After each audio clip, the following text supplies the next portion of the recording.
If person won't buy data now, it go use like 15 minutes look option. That time, when I say Tinubu they shake. Now who they shake? Me and you. To buy crates of egg for this era will be like careless spending. With 300, if you buy mineral and egg grow. But now, 300 no fit buy egg, talk less of road. To chop single sausage shawarma now, person go dey do 2 weeks of planning. Country dey spoil dey go. One person dey one side dey shout, "My father is the best president." Garri wey be poor man food, don turn gold. No be lie. President Tinubu, abeg, do something before something do us, abeg. Tinubu. Oh, back to serve our fatherland with love and strength and faith. Oh, yeah. The labor of our heroes past shall never be in vain. To serve with heart and mind, one nation bound in freedom, peace and unity.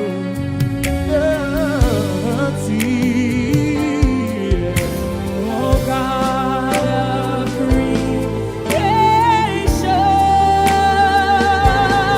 direct our noble course. Guide our words, lead us right, help our youth the truth to know. In love and honesty to grow and live in just and true.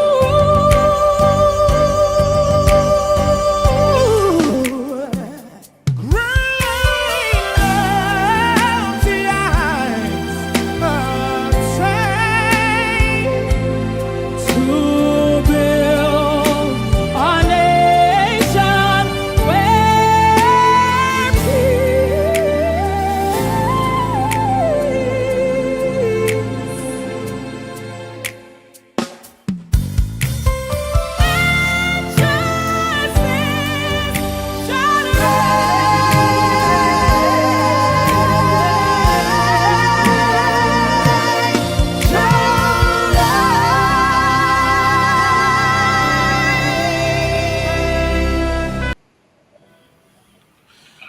My people, welcome. I thank you all for joining us. Uzo, as always, is represented. Even in mass. AY is here, and Mr. James is here for all the way from Gambia. And man, Mr. James, that story about Napoleon and that Egyptian guy, I will not forget it. I will remember that one. Mohammed Karim, yeah, that was a great one. And before we go into the main topics, the earlier conversation that was had in the previous session, I felt like, okay, it was more of a kind of information gathering session where I get a feeling that that's what Dr. Damage was doing. He was just trying to get as much point of view of a Fulani instead of questioning some of his statements and some of the things he was saying, because you can see that when he talked about when Trump was calling white supremacists, some good people were there, but what he didn't say was a lot of Europeans were condemning the white supremacist march, many of them, but you don't see that in the case of Nigeria, or when he says that, oh, it's only whether a northerner was the Fulanis are smarter than everyone, that's why. How can he act as if he doesn't know? No. And this to Niger. You mistake the guy. The guy is telling you that politicians are politicians. They don't condemn where they benefit. Just like Trump cannot condemn KKK because you know that they are his people. If Fulani politicians, which are the 2%, cannot condemn the herdsman, but if they condemn them, they won't get the next. They will hate them. There were a lot of white people that Yeah. condemned. My point was that there was a lot of white people that could have gained from those KKK people that condemned them too. Do you know what he said? He said that he can only allow free to be talking in the Damage show. You can't say this elsewhere. If you say that it's elsewhere, if you go to Kanu, all right, I have this thing there, they will stone. This is a account, they're going to stone him. You know, I'm quite all right. Yeah, okay, Mr. James, please come in. No, you see, I'm sure you can hear me. Loud and clear. Good. You see, he cannot say that, he cannot say this elsewhere. Dr. Damage's platform is international. Whatever he's saying is being listened to all over the world, including northern Nigeria. He's just lying to you and me. I want you to know something.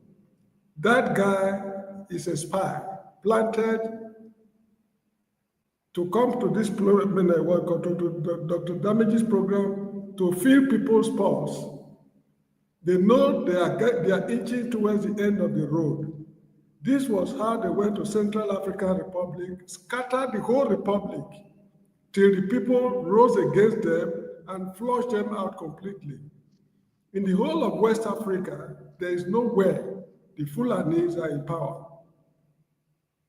In the whole of West Africa, even Senegal that he was talking about, the first president of Senegal was Leopold Sedar Senghor, followed by Abdou Diouf, then Macky Sall,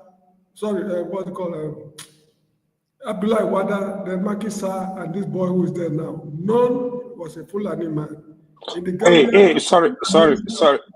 Sorry, Mr. James. The current president of Gambia is Fulani, is Fula. No. His identity is not known. This is where I live.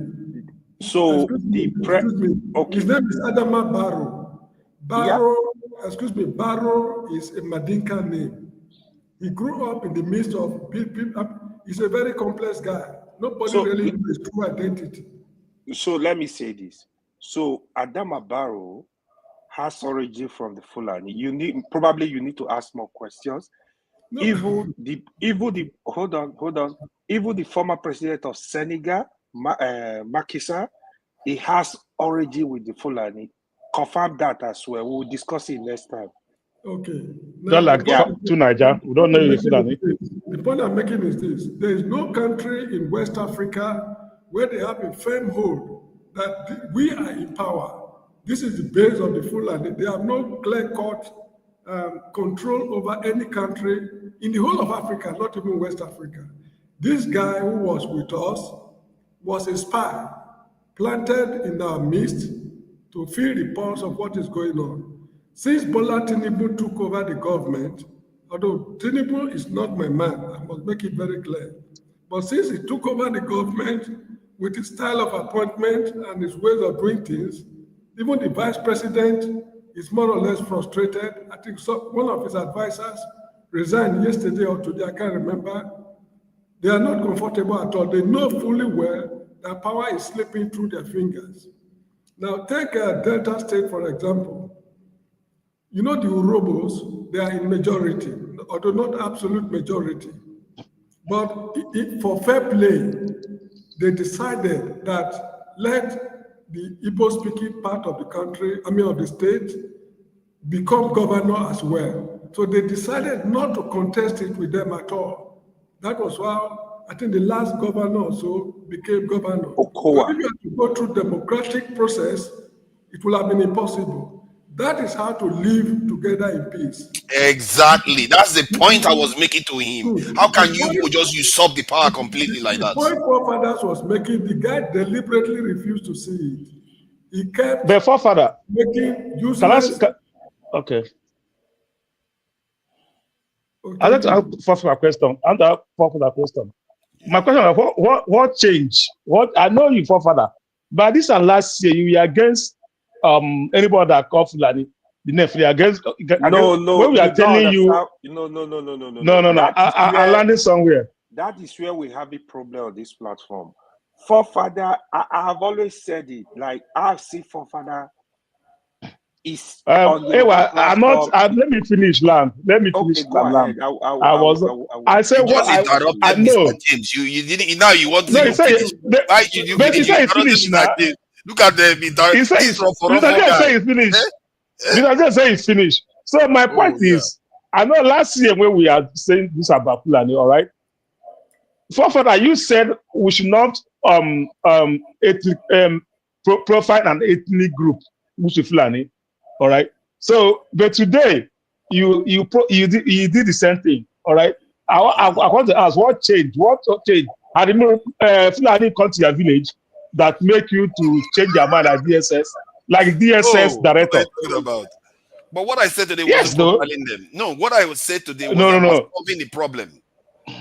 No, Because you you can't. see, Don't You you cannot be. understand? By the There was time you start measuring a group of people, that means you're already there. That what the conversation we had before. no. you You see, can't. You can't. So Just by what? talking about What people, you're not changed? profiling What my them. question? What changed? What It happened? didn't What change. changed? Before It didn't change. you are for Africa, for Nigeria, you I don't like am to discuss still. anything that is not togetherness. But what changed now? I don't know. no, you If see, Let me quickly say something. this problem we are grappling with, if we are not careful, is going to spill out of control. Obasanjo many years ago said that if the Fulanis are not careful, the other ethnic group will team up against them and resort to ethnic cleansing. Obasanjo said this things many, many years ago. And that is the situation we are inching towards slowly. A situation whereby a cattle rearer will invade your farm, destroy the crops, and even expect you to apologize. A cattle rearer will rape your daughter or your wife and expect you to apologize to him for raping your wife. That is the situation we find ourselves. And I think it was forefathers who asked the man a question, or maybe Kulata.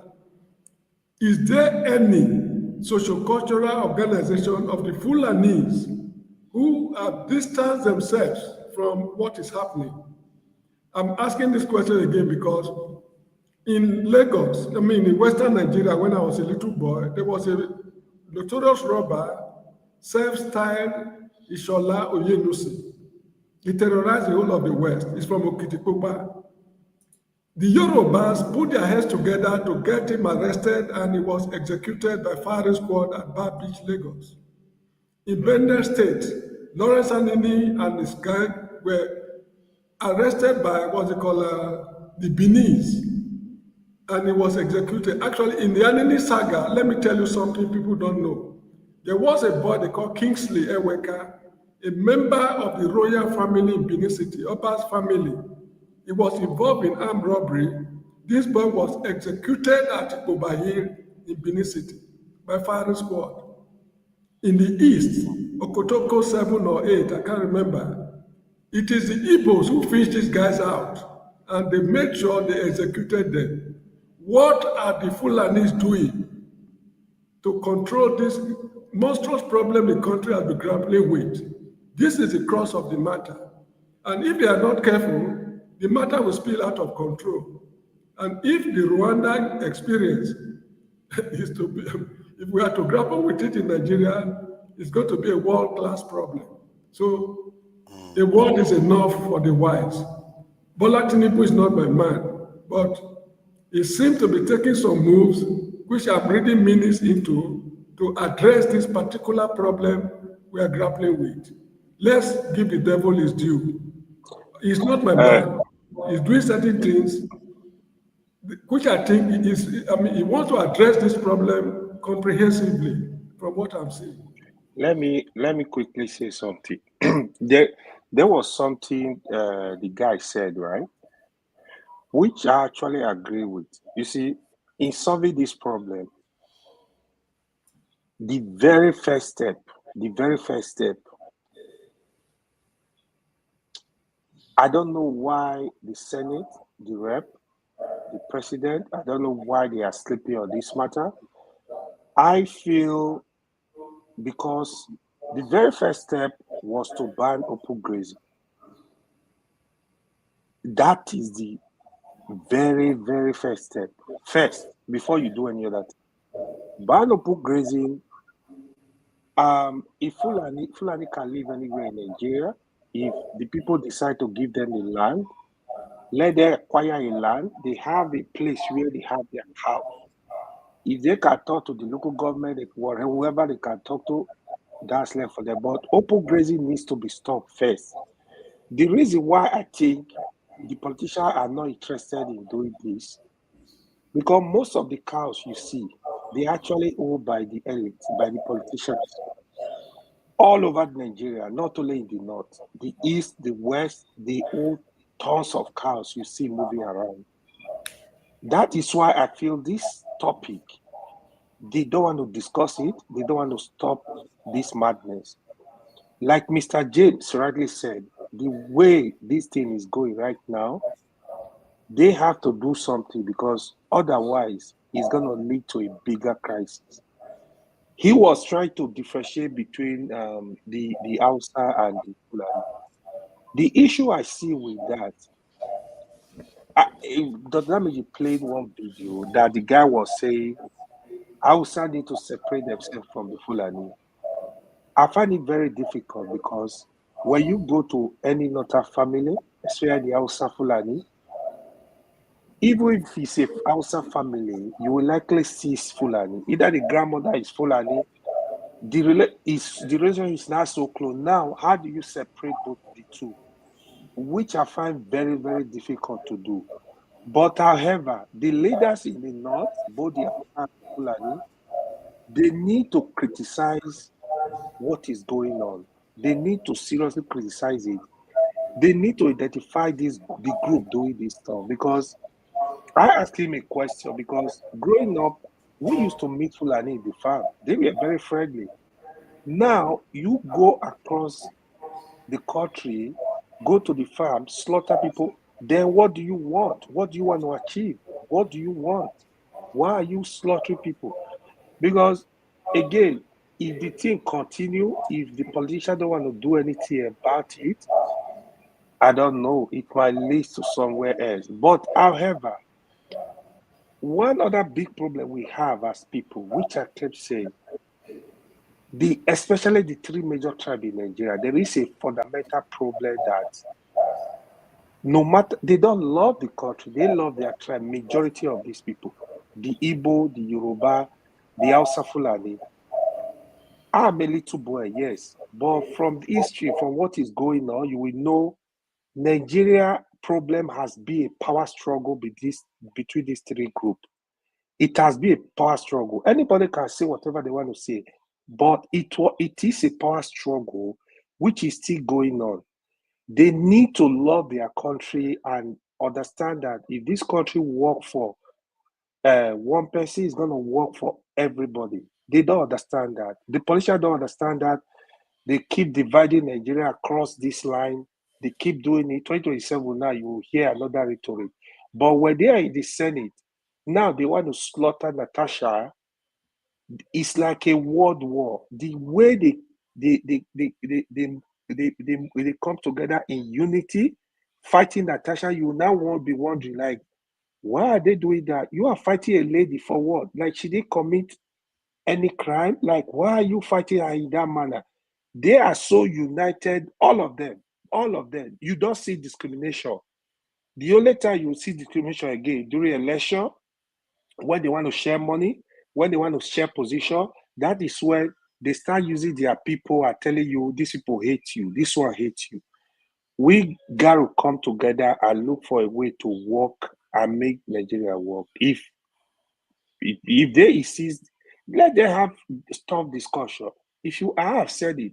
If you want to regionalize the country, better for everybody. Regionalize it instead of, okay, now Tinubu is there. Tinubu is basically the hunger of the people. Is basically putting every top position, every position to a Yoruba man. The other tribe are there looking, they're hungry. So there are issues that you can't run a country like that. You keep dividing the people. The hate keep growing. You don't do that. You can't run a country in that manner. It's gonna be a problem to everybody. Thank you. Do we I think there's realize? a bit of noise coming through. Hold on, let me just see where this noise is coming from. I think maybe this thing, Obe, Is it me? For All these No, people no, that are no, no. It's not KJ. It's not likely to be KJ. KJ all is the people that are playing music all over my ear. Don't mind them. no. Is it okay now? I think it's. I can't be sure. There's still a bit of sound coming through. Maybe it's too Niger. Oh, look at that. Of course, it's me. Please, okay, please go ahead, Obi. Well, I think all these things we're talking about actually started during is it Buhari's desperation to be president. That was when this whole thing started. I could remember when we were growing up, these Fulani guys with cows, they normally comes around the area. They will come to your tap in your father's house and come and fetch water, get hydrated again, and they continue their journey. They were so friendly. People run around with them and play with them and just want to see the cow. Exactly. It was all fun around. When this idea of enmity started, this idea of going to eat your crops in the farm, these things were not existing before now. There has always been cattle rearing and grazing all over the years. But where did this thing come around? During that Buhari's threat of coming to import people that were not actually the Nigerians among them. I think that was what we got it wrong. Because before now they have intermarried the Hausas that would no longer differentiate them between an Hausa and a Fulani. That's actually where the thing started from. And after this whole thing, this idea of killing and not killing your brother, and it became so popular in the country, and the politics now entered that they can no longer handle it again. That's where we are today. Yeah, But I but think can you imagine though, Obi, what Nigerians seem to be saying that they are going through? Because there's another side of the story that we don't talk a lot about. That some of these friction also has another angle where people are stealing their cattle that results in some of these actions. However, but can you imagine what people were feeling and were going through during the period when the Fulanis and like through Madam Fodio was conquering into Nigeria during that period? People will be like, what is going on here? These people don't even that they are taking over everything. And they literally took over everything. It's really interesting. Then it was worse. Is there any business that you don't have stealing? Is there any business that you don't have stealing? That one is one in a million, 1 in 1,000. Yeah, but for them, cow No, is the a lot idea. more now. But The idea. listen, Ewa and Obe, Yeah. Ewa and Obe, you see that you guys are not even current to what is going on. You guys are talking about Fulani and cow. They are talking about Fulani with AK-47 kidnapping people on the south. That's the main problem now, because kidnapping people, killing and kidnapping people in the whole south. Remember, when the Fulani are with cow, they have AK-47 with them. Those AK-47, who own those cow? The politician. Did they retrieve those AK-47 from them? No, they're not with cow anymore. They are kidnapping people, moving them around, collecting ransom. That's what is going on now. There are multiple layers of this issue. One is the criminal, and But that's what's going on right now. They are past that stage of cow. Uzol, Mr. Rofo, let me. This is why I call you Rofo. Hold on. I'm trying to separate it to two areas. One of the areas, I think the suggestion that I made the suggestion, and the same thing Mr. James made. And the other one is the criminal terrorism aspect, where they are terrorizing people in the bushes. That's criminal act, and security should be able to take care of that. But the political aspect, that's more dangerous one. That's the one that he's referring to, that outside people are online planning all kinds of action against the Fulanis. One, the kind of suggestion that I made and the kind of suggestion Mr. James made can sort it out. The Delta people were able to, no, just hold on. It's not going to take long. The Delta people were able to say the Urobo can go ahead. But why is it not saying outside people make up about 25% of this country? Why don't we just give them way instead of always the Fulani? Why don't they ask themselves that question? Okay. Let me answer. Do you know sort of just? I think I can tell you what happened in just. Then you understand what you are saying. Let me say something.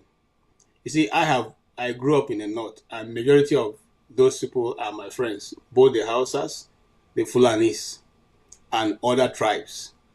I want to tell you this thing, and that's why I came in. Unfortunately, I didn't have the opportunity. I wanted to deal with the guy who was the Fulani guy. Why? Because what he was doing on this program earlier on It's exactly what they teach their children and what they are taught to do. I did my community theater in Eruga, led by an RD, okay? And one of the things, we were there for 2 weeks. We couldn't get anything out of them until the 4 days to the end of our community theater. All they did, I'm just telling you the typical way how they behave, and I understand that mentality because I have dealt with that for a long time. All they did was to push their children. We couldn't get any story, any good information to write about them and their lifestyle until the guy perceived that our lecturer who led us in that the community theater answered a Muslim name and a Hausa name. Okay? And I won't call his name because it's very popular. If I call his name, you guys will know him, or some of you guys may know him.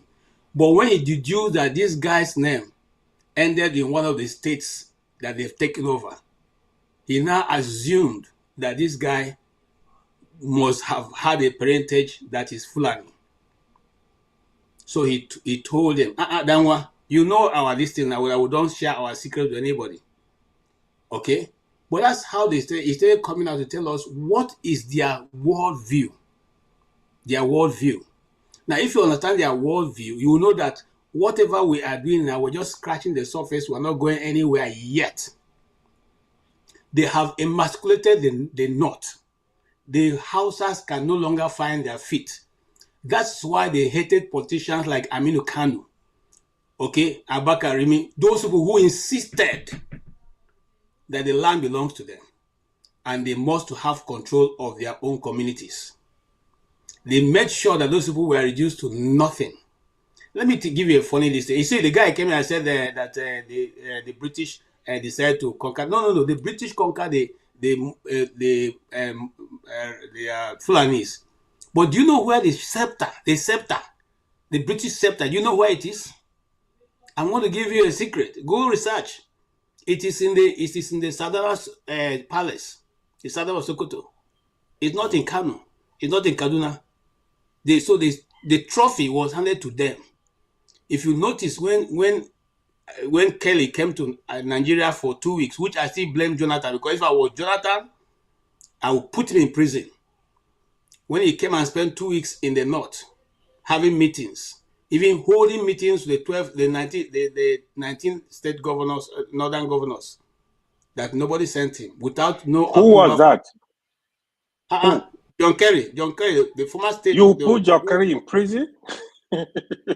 What are you saying? Too much.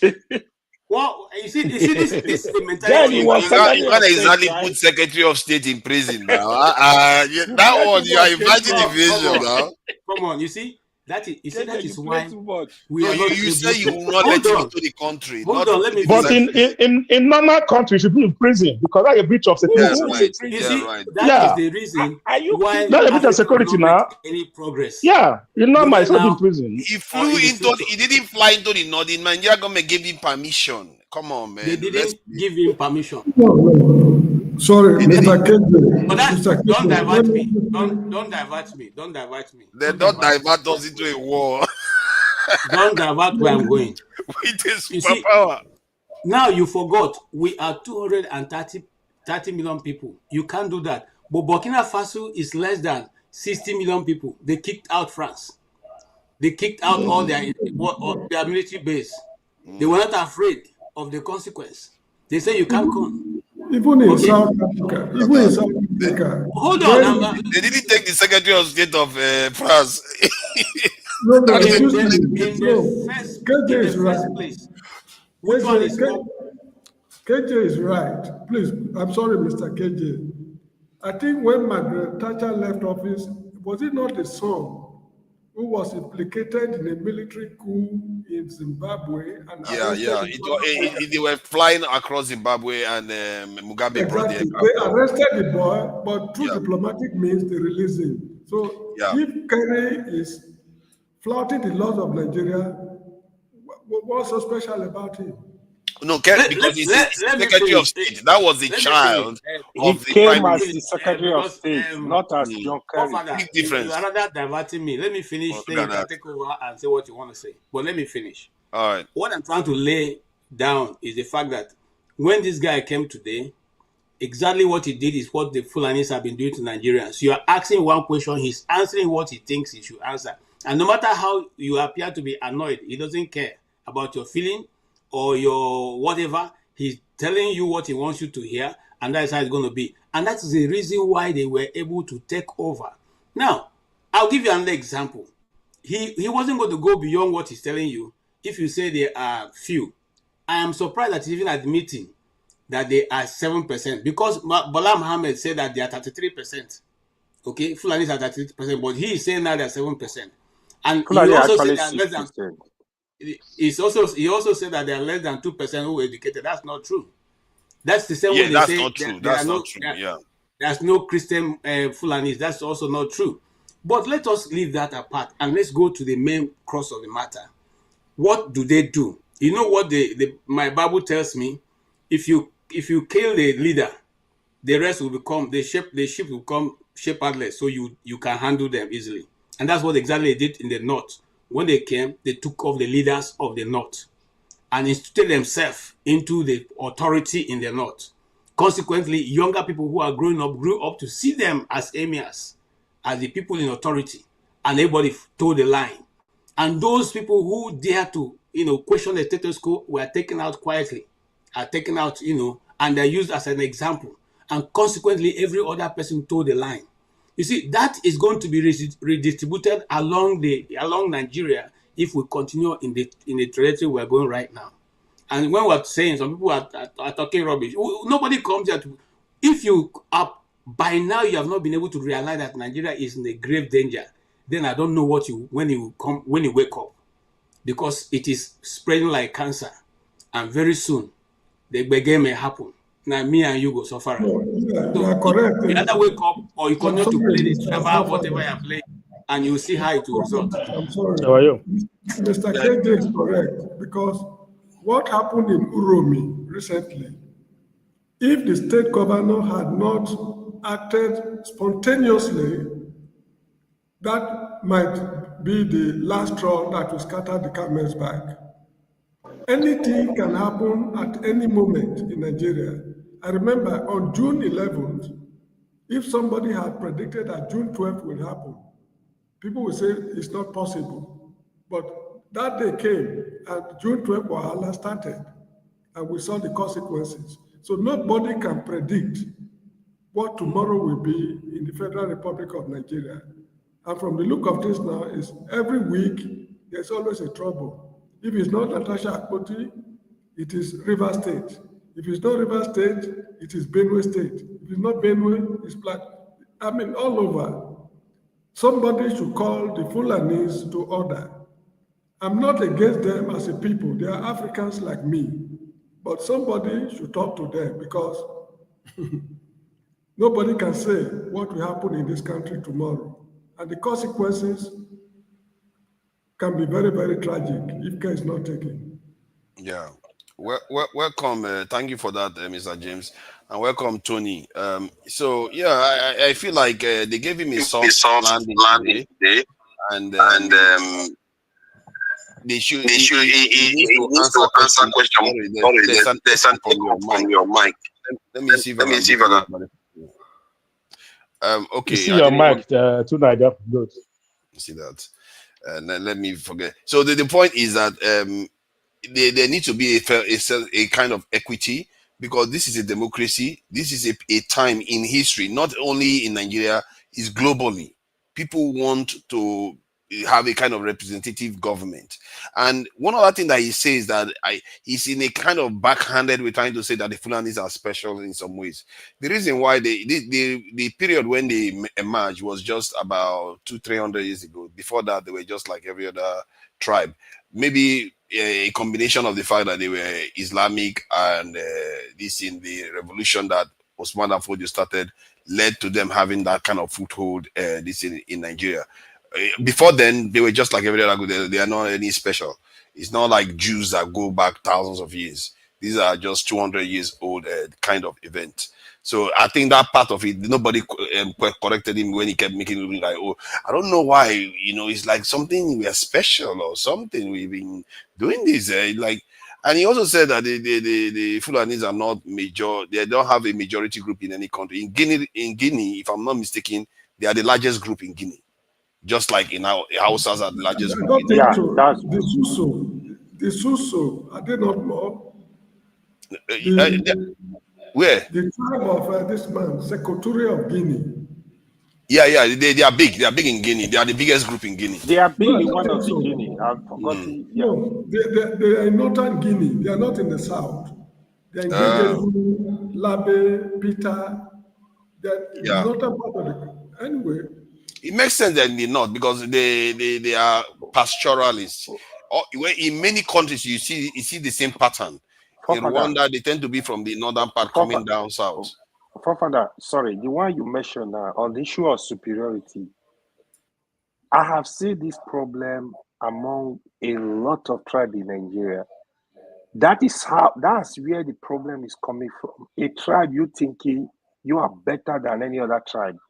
It's a problem, it's a major problem. You can't look at yourself like that. It's not a skill to acquire knowledge. It's a major problem. Trust me, there is no major. A lot of tribes in Nigeria have seen this problem.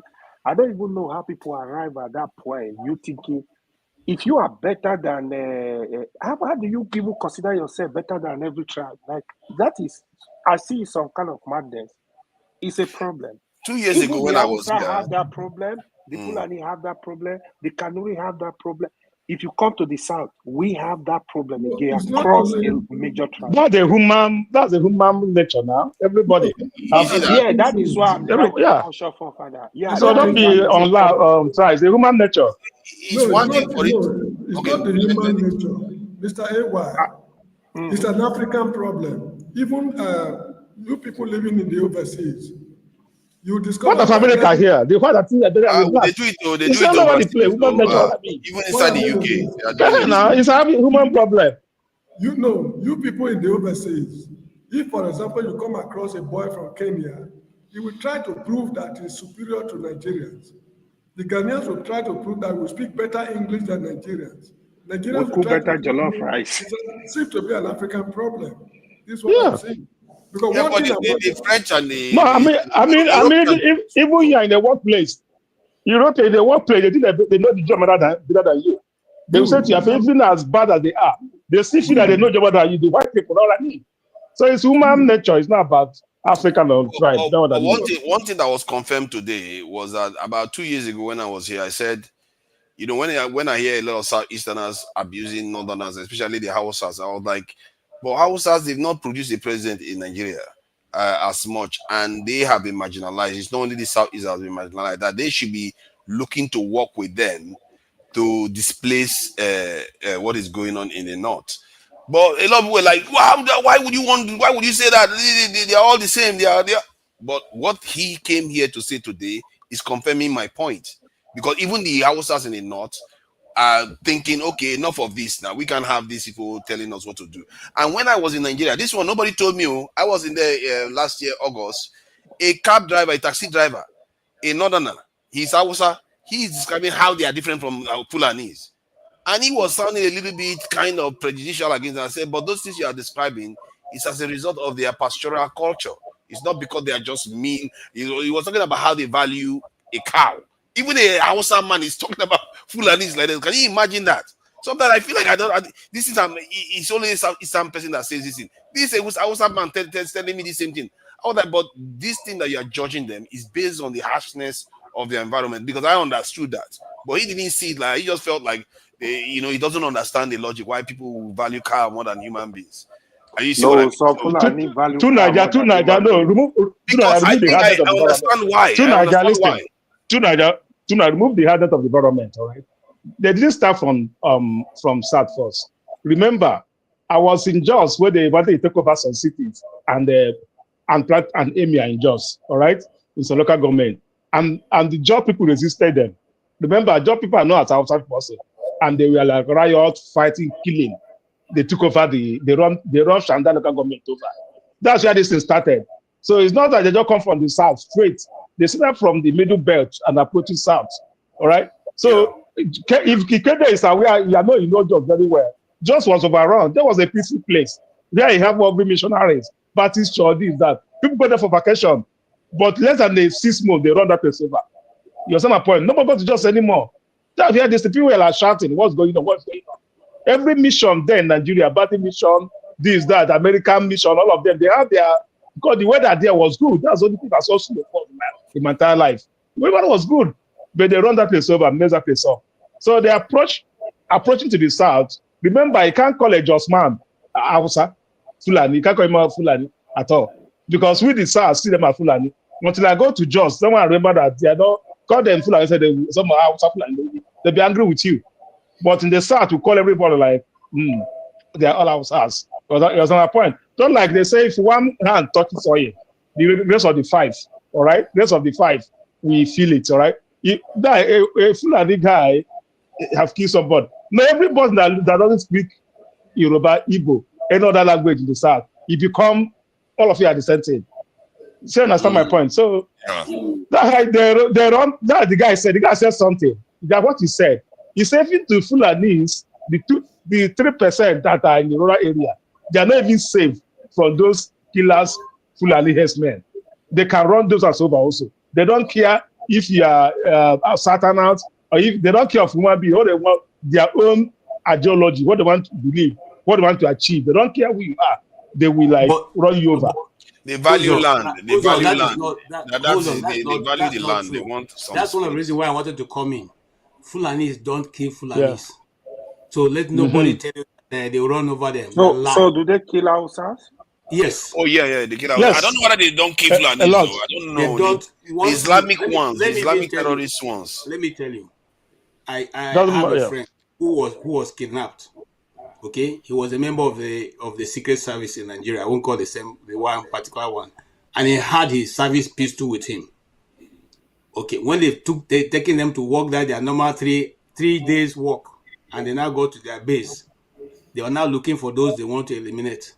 So they were talking, and he was one of those. When they saw his official rifle, they wanted to first take him out, and then he spoke their language, and then they said to him, why do you want to do this thing to us? Why didn't you tell us since that you are one of us? He said he didn't know how they were going to act. Say, okay, the only thing I'm not going to give him is his service pistol, but they will take him to where he will go and go free. Now, they told, in fact, this is the confirmation, because I did a business of one woman in Abuja. I was going to, I won't say the business, but eventually she didn't want to go through after I paid her money. She didn't want to go through with the business. And I said, I'm going to take her to court, and she laughed. She told me that the person who is in charge is Fulani. So if I want to waste my time, I should go there. She will not even appear in court. I'm telling you what, this is me. I'm not telling you, somebody told me. She told me that she will not even appear in court. And I'll just waste my money and waste my time. Anyway, to cut a long story short, I'm simply saying that it has been confirmed. They don't kill one another. If you see any Fulani man die in such a raid, it was out of mistake. Maybe they didn't know he was. But once they identify him, they will single him out. So this is what is going on. And let nobody say that, that whatever they are doing, they're not calculative. They are very strategic. Somebody said it was, Ewa says when Buhari came. No, it had been going on before Buhari came. The only thing that happened, Buhari emboldened them because nobody was taking action against them. And so when they noticed that, they said to go haywire with it. Okay? I told that Mebola told me, the guy who used to come clear the rubbish in our house, told me that we are lucky that Gul or Jonathan gave up because they were ready to take down everybody in Abuja. So let's not think this thing is a play. When we are talking, people are making stupid comments. Look, what we are going through, not your own relatives will be spared. As they are bringing in all the Fulanis all around the world to come and fight for their so-called God-given land, Nigeria. And you think it's a mistake. You think it's a play. You think we'll come here to talk what is not going to happen. Wait. Just give us 2 years. We'll see all of us. One, I don't think it's going to happen like that in Nigeria. I know what you're talking about. It is real.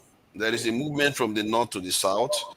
Generally, they tend to want to push into the more grassland areas. If you look at if this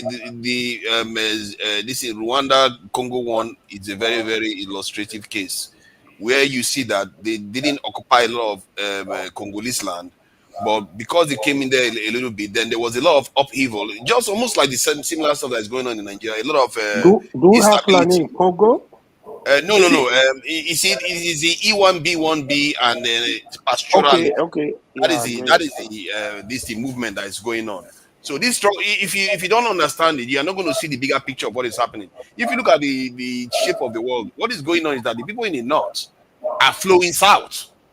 That's why if an anthropologist look at it, they might even consider it an extinction size event that is happening from the north to the south. That they are wiping No, out the ones in the south. I totally disagree with you. Forefather, In if what you did sense? geography, you know that people have always migrated from the north to the riverine area.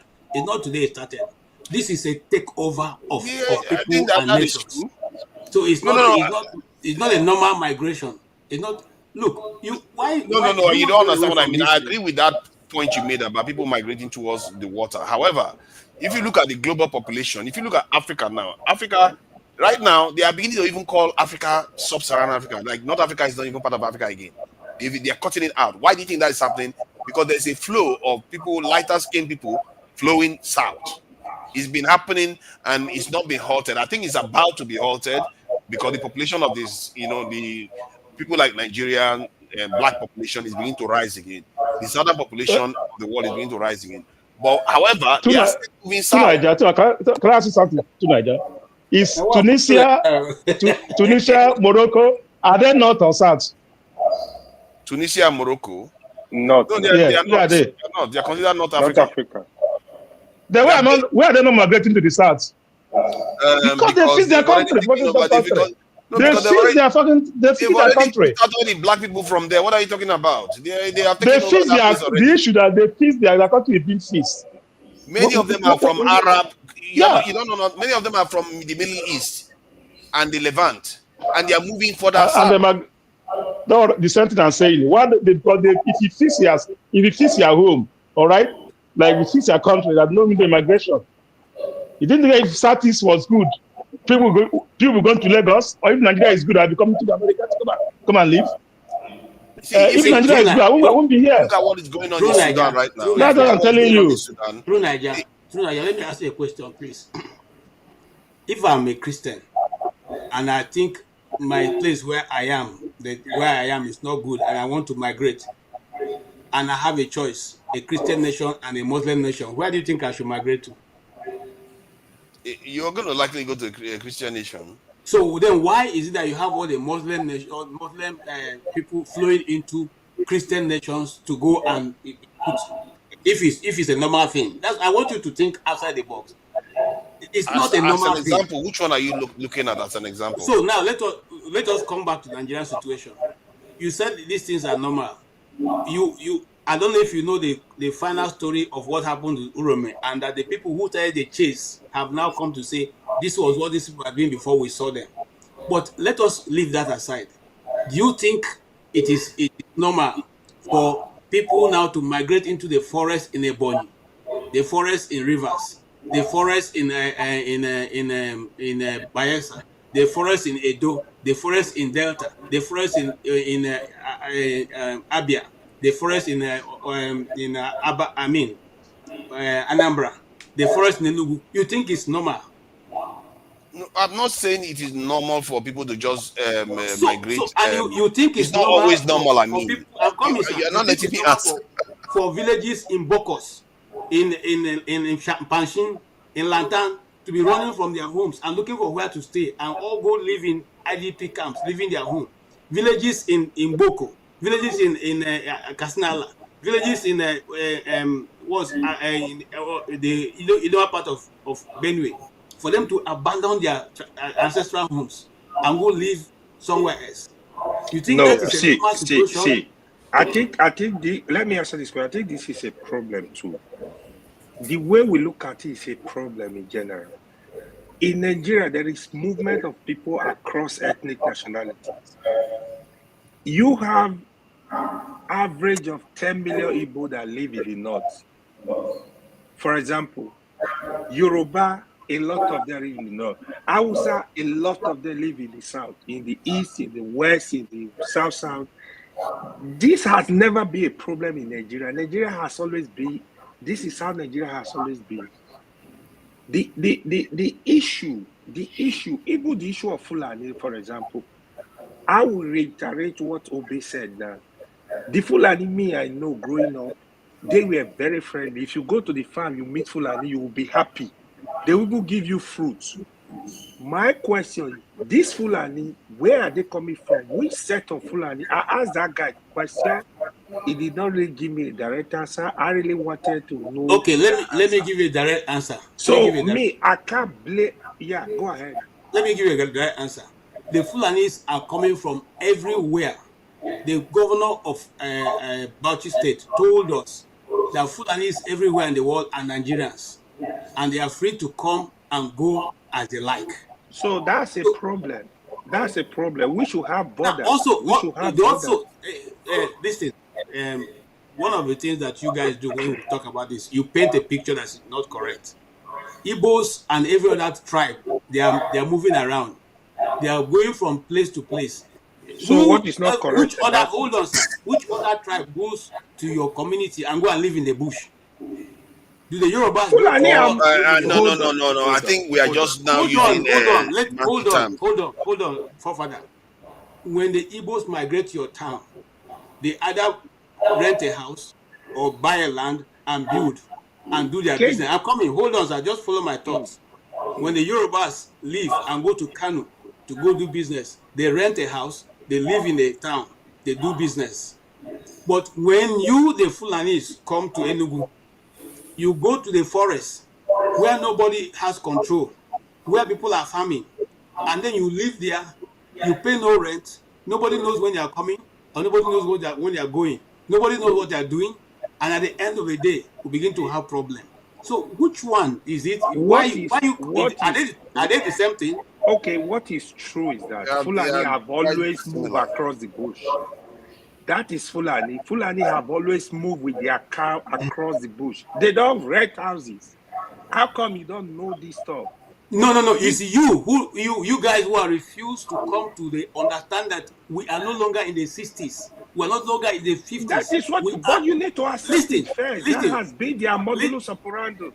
Na lie. Listen, let me tell you something. AY. When you were growing up, you couldn't ask your father. You couldn't ask questions to your father, can you? You cannot argue with your father, can you? Were you able to argue with your father when he speaks to you? No. Do you used to ask your father why?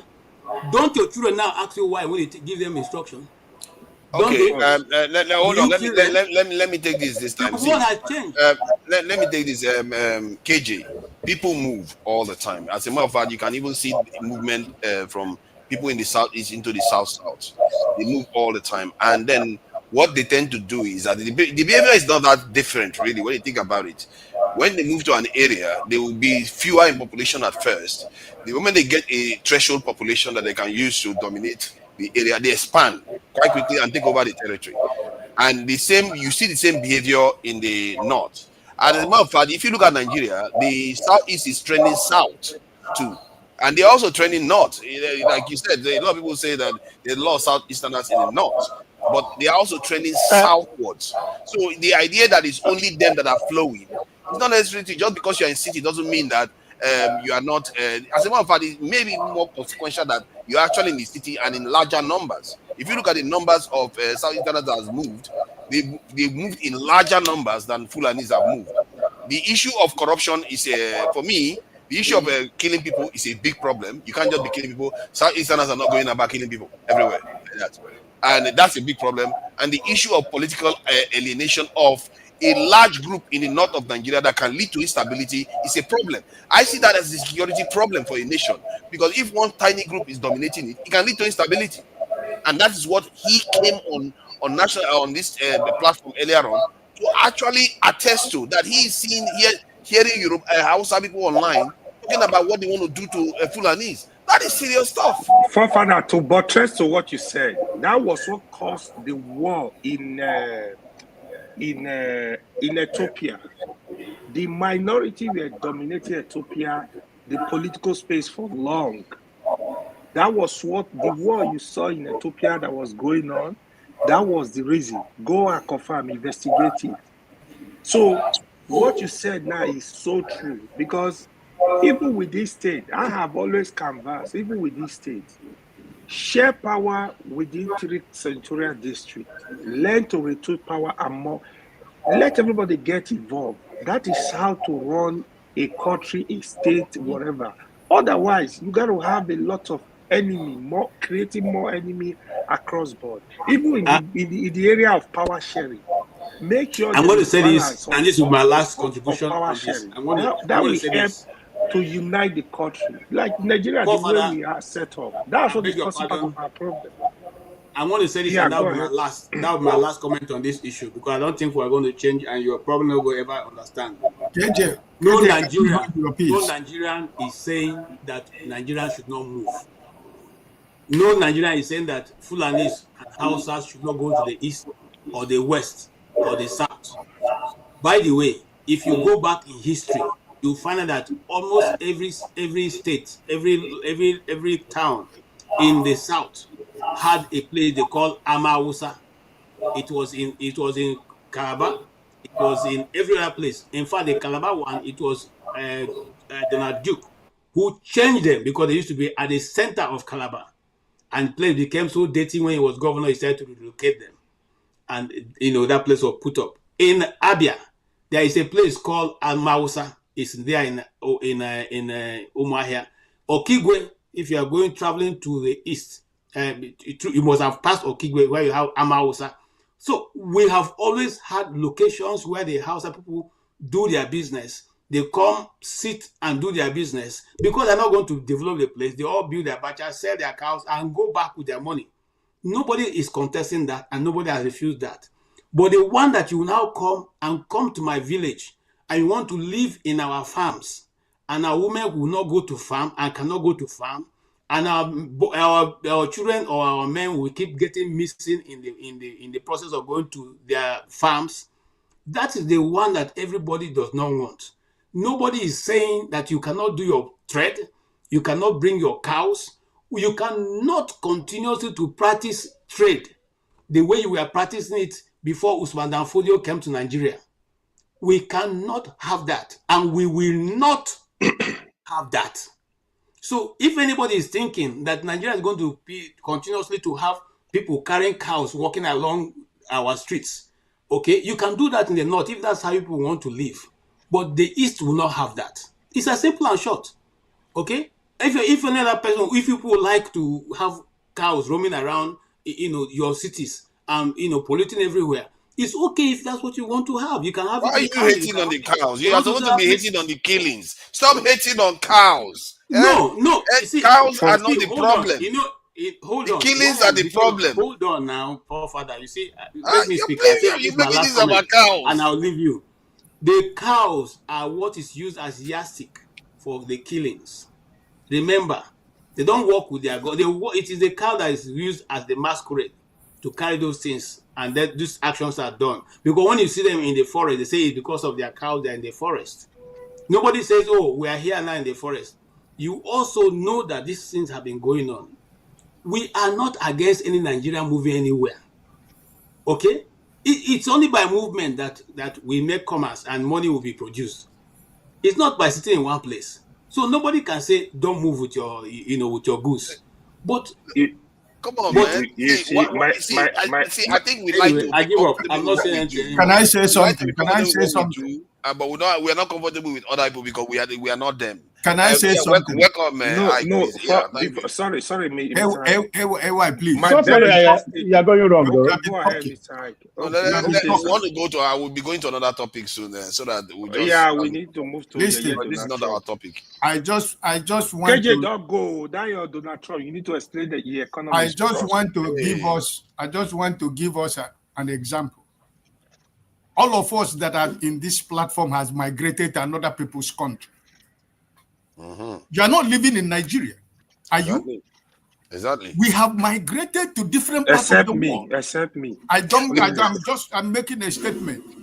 Every one of us here has migrated to somewhere to live. And even if you live in London, living in the city of London, forefathers, you can decide to migrate to Liverpool tomorrow. Nobody is going to stop you from migrating to Liverpool. True or false? If you want to migrate to Manchester City, nobody is going to stop you from migrating from Liverpool to Manchester City, because you are following the rules. And wherever you migrate, you pay house rent, you pay electricity bill, you pay your internet, you pay whatever tax that is meant to be paid in order for the city and the people to be developed. Nobody is asking you, where are you coming from, or why do you have to migrate? So for us to begin to give for somebody, I mean, Nigerians at times, I don't know how somebody can begin to defend that somebody decided to migrate from one place to another place. He went to live in the desert, not where people live.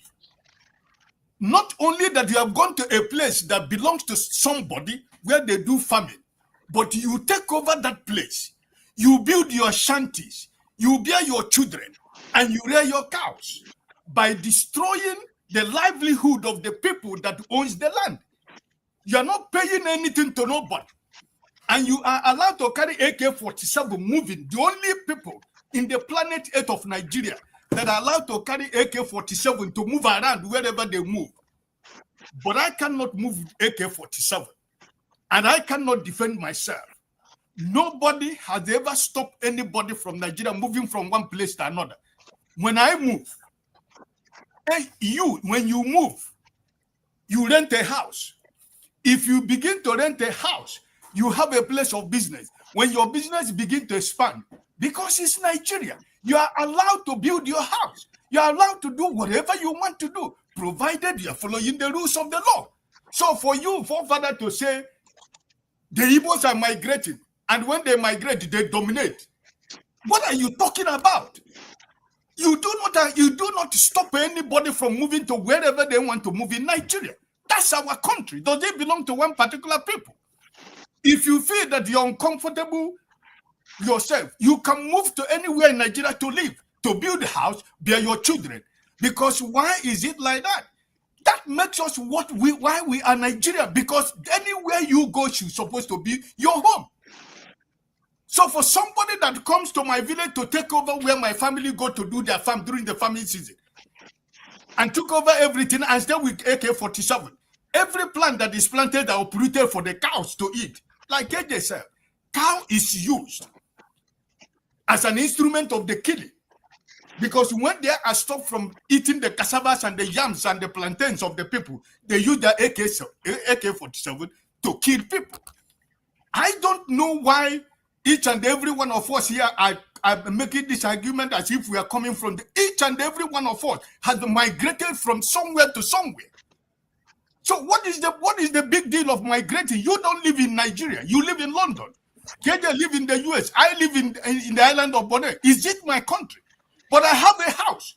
I've multiplied. I have a family. I live my life. I do what every other person is doing legally. And but that is my point. People are allowed to migrate, and when you start picking and choosing after they migrate what they do, then you are missing the point. No. If you want to hear your you're getting it wrong. Wait, that is always has been your problem. You the Fulani are bullying every other Nigerian. If a Fulani man want to rear a cow in my village, all he need to do is to ask for land. If he's given the land, he pay for the land and he rear his cow. As simple as that. It's simple. But that's not how they rear their cow. Now you know that. What?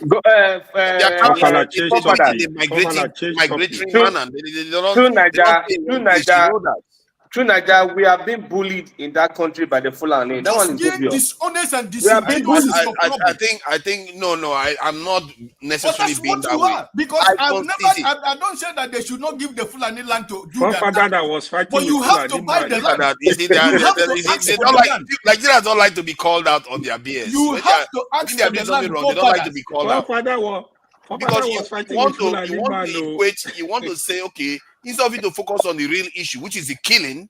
If the killing is not there, the issue goes away. What brought about the killing? It's the same. It's one issue that leads to one. What is the issue? What is the issue, forefathers? What call it a name? What is the issue? Currently, is the theft. Bullying. That they believe that people are stealing their cows and No. they fight back. No, That that is not it. That is not the point. Forefather, you're not constant, though. You're not constant what's going on. You guys want to see that attitude. They don't want to. It's not true. It's not true. You know what is annoying people right now? You know what is annoying them? It's becoming too much for them. It's too much. We should just go our separate ways. Everybody should go their separate ways. Because I said Southeasterners migrate too. Forefathers, the Uromi experience is just teaching them a small lesson of what it's going to look like when they continue with the shit. Isn't that the killing? The killing they've always been taking us for granted, and this time they think that they have the monopoly of violence or something. I don't understand that you'll be carrying an AK-47 to a Malak who does not speak English. Let's get something straight. If this was a class, we have to come out with a reasonable conclusion of what the real issue is. The real issue is the killing, because before now, Fulanis have been doing this before, and we didn't have any issues with them. A lot of people have testified on this panel that they used to be happy when they see Fulanis in the bushes and all the rest. The killing is the issue. It needs to stop. Why are we turning that to Is it the Islamization agenda that you are looking at? Or you are looking at some people want to be majority in the country that they are 6%? Or you are looking at the fact that it's not about cow. Cow does not come in. First, you have it's not about cow at all. The cow does not come in here. The cow is just a symbol of the reason why we are moving. But that was not the reason. That's not the reason. This Islamization agenda might be closer to why the killings are happening. Because why are you killing and taking over locations and communities? Why? Why? If you don't have an agenda. Nigeria is getting harder, and when people see a whole cow, you can see how and somebody land that nobody is there to protect them. The Nigerian government is not exactly protecting the farmers when cows eat their harvest. So all those things is leading to tensions. And the government is quite irresponsible, really. Forefather, let me ask you something. Forefather. There is none of us who is here in this platform who has a property outside your family property land that you did not buy. Correct. There is no single person here who is making this argument here that you have a property anywhere in Nigeria that is not your family land that you did not buy. Nobody. Yes. Where I live here, before I get my land to build my house, it took 6 months. So everybody that is living anywhere that you use your money to buy a property, you must buy. You don't seize, you don't confiscate, you don't take by force because it does not belong to you. Simple. Correct. I agree with that. That is not the issue we are having here. The issue we are having is the killing. They are going about killing people left and right because for whatever reason. And that needs to stop. If we stop that one, then we can deal with the political issue and we can deal with the Islamization. Maybe all of them at the same time. There are 3 layers. The Fulanis now have 3 problems. Some of us are here. We've been here, and you people are just. Just hold on. Let me check your mic. Don't mute it. Let me just check something. Let me just check something now. Okay, say something, please. Say something, Tony. Me? Yeah, Tony. Yeah, I'm here. Yes, the can you hear me? Away. Yeah, I can hear you better now, but you are delayed, slightly delayed, a few seconds delayed. But go ahead if you want to say something. Okay, I have been listening. I was in the first previous program, and I just didn't. I had to switch off at some point because I just didn't. I just didn't want to ask any question. But here, I think there's a line. You see, there are 3 types of Fulanis. There are the town Fulanis who are settled, more of the elitist people. And then there are semi-nomadic Fulanis. They live in certain places. Once in a while, they move on. They go to another place, they settle, depending on, circumstances of their, around their environment where they're living. And then there are the pastoralists who are always on the move. And they are working essentially for those, the town Fulanis.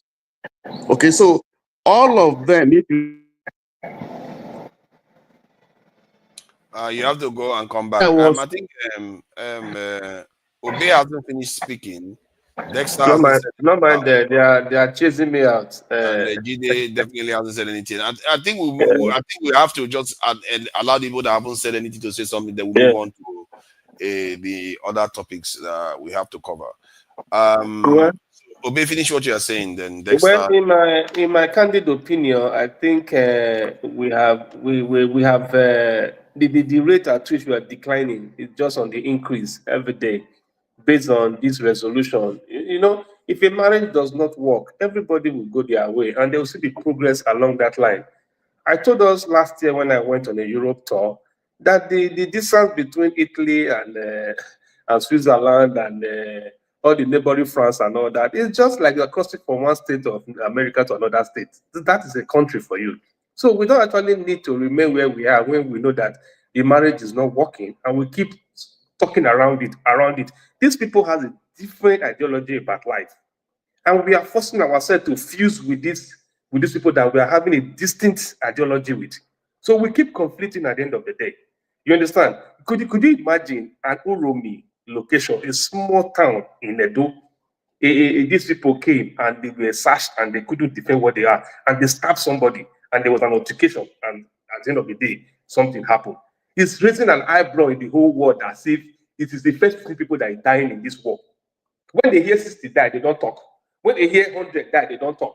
Even the president have not made a statement. Now, 50 people died. And it's now raising an eyebrow. And my governor, AY's friend, had to carry an entourage from Benin to Kano to go and start speaking outside. I don't know where he learned it from. And go and start talking about. You say your performing governor. That's what you say. Performing governor.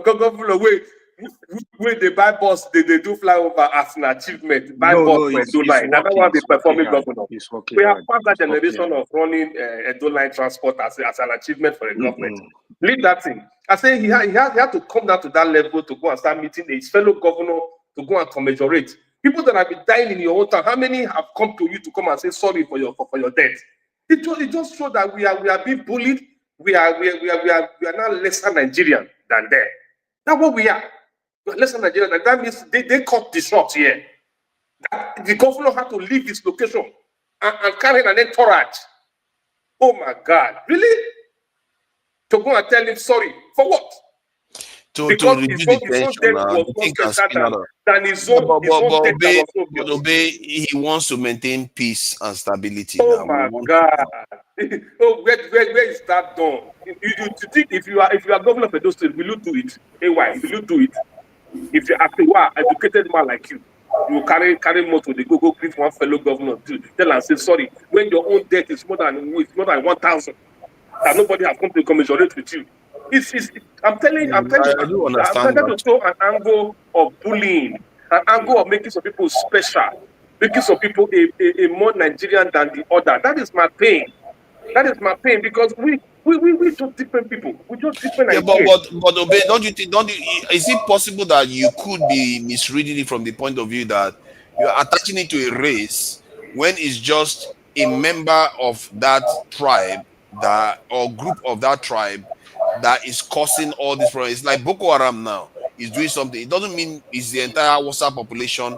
James told you that when we terrorized the enemy, a Benin man came as a police inspector and we killed him in Benin there. We killed him, we hanged him, we shot him at the firing spot. If because they can't do that, enemy was going after were Delta people. If they can't do that, after Edo and Delta people. No, enemy was going after people there. It's a bit of a different thing. Do you know the problem? The elites and the government that is behind these people have never condemned them one day. That is the problem. They've Yeah, I never agree seen with you anything on wrong that. with They what are they're not doing. condemning him enough. They are not condemning him That enough. is the reason why they have the impetus and they have the That's a mobilization problem. and the strength Nigerian leaders to are do. horrible like that. And that is why they are doing more because they are not being despised at home. They've been accepted as in they are doing well. They are protecting their cows. What has cow got to do with 1847, my brother? What has cow got How to many do with people have you seen? 1847? I don't know. Has anybody seen Tinubu condemn MC Oluomo for what he said? And from all the people that were That all has the a branch in Southerners Benin that were now. attacked in Lagos, did you see? Politicians don't Exactly. condemn So their see, people. Nigerians they have a very They our don't. leaders have a very terrible habit of not saying the right thing It's when there is a politicians. It's crisis. They politicians. are They will not Because awful say. people at that. he believed that in the second term he's going to need him, so he's not condemning him yet. That's why they're keeping. Why Wow. is he keeping Wike? Because he knew Wike was for the purpose. That's why he's keeping him. If they are done with him now, they will do what they do to El Rufai to him now, straight up. It's sad. You know, because he needs We them. have a That's why leadership he's keeping problem. them. We have a leadership problem. I don't think it's necessarily Right. a tribal No, it's problem. It's a politicians. leadership problem. Again, if I tell you politicians are the same now, then you fight me. They are I'll like fight that. you. Don't start now. Don't start Politicians are now. like that. That's the way they Don't are. start with It's that the honest truth. again. Dexter. It doesn't make it right. Let's It's too bring in much. Dexter. Dexter, it's a shame. Dexter didn't get a chance to say too much today about the guy. So please, let's not interrupt Dexter and G. So that we can, Oga James, you want to Me, say Uko. something so that we can allow Yeah, James yeah, please, speak? I But he want to wants go to leave. He home. wants to leave. I Yeah. want to go home. You see, the conclusion of the matter is this. The government of the day, their social-cultural organizations and what have you should call them to order. Because people are really worried for one reason. I remember when I was living in Benin City, even here in the Gambia where I live, there are very many different kinds of snakes all over the place. And very bitter experiences taught us that not all of them are dangerous. Actually, majority of the snakes are harmless. But that does not mean that when you see a snake in your compound, you start petting it. It doesn't work like that. They get rid of them as quickly as possible. They have placed themselves in a position whereby people see them as snakes. You can't say Harmless. I know it's who is harmful. harmless or who is harmful. I mean, just like playing with a snake, that is why people are so frightened when this matter is being discussed. It is the duty of their leaders to call them to order. As I said earlier on, it was very sad when I was living in Benin City, when Kingsley Eweka was executed by firing squad at Ikobahir. The palace washed their hands off the guy. He's a member of the ruling class in Benin City. What is wrong if the Fulanis call their boys to order? So there's something certainly behind what is going on.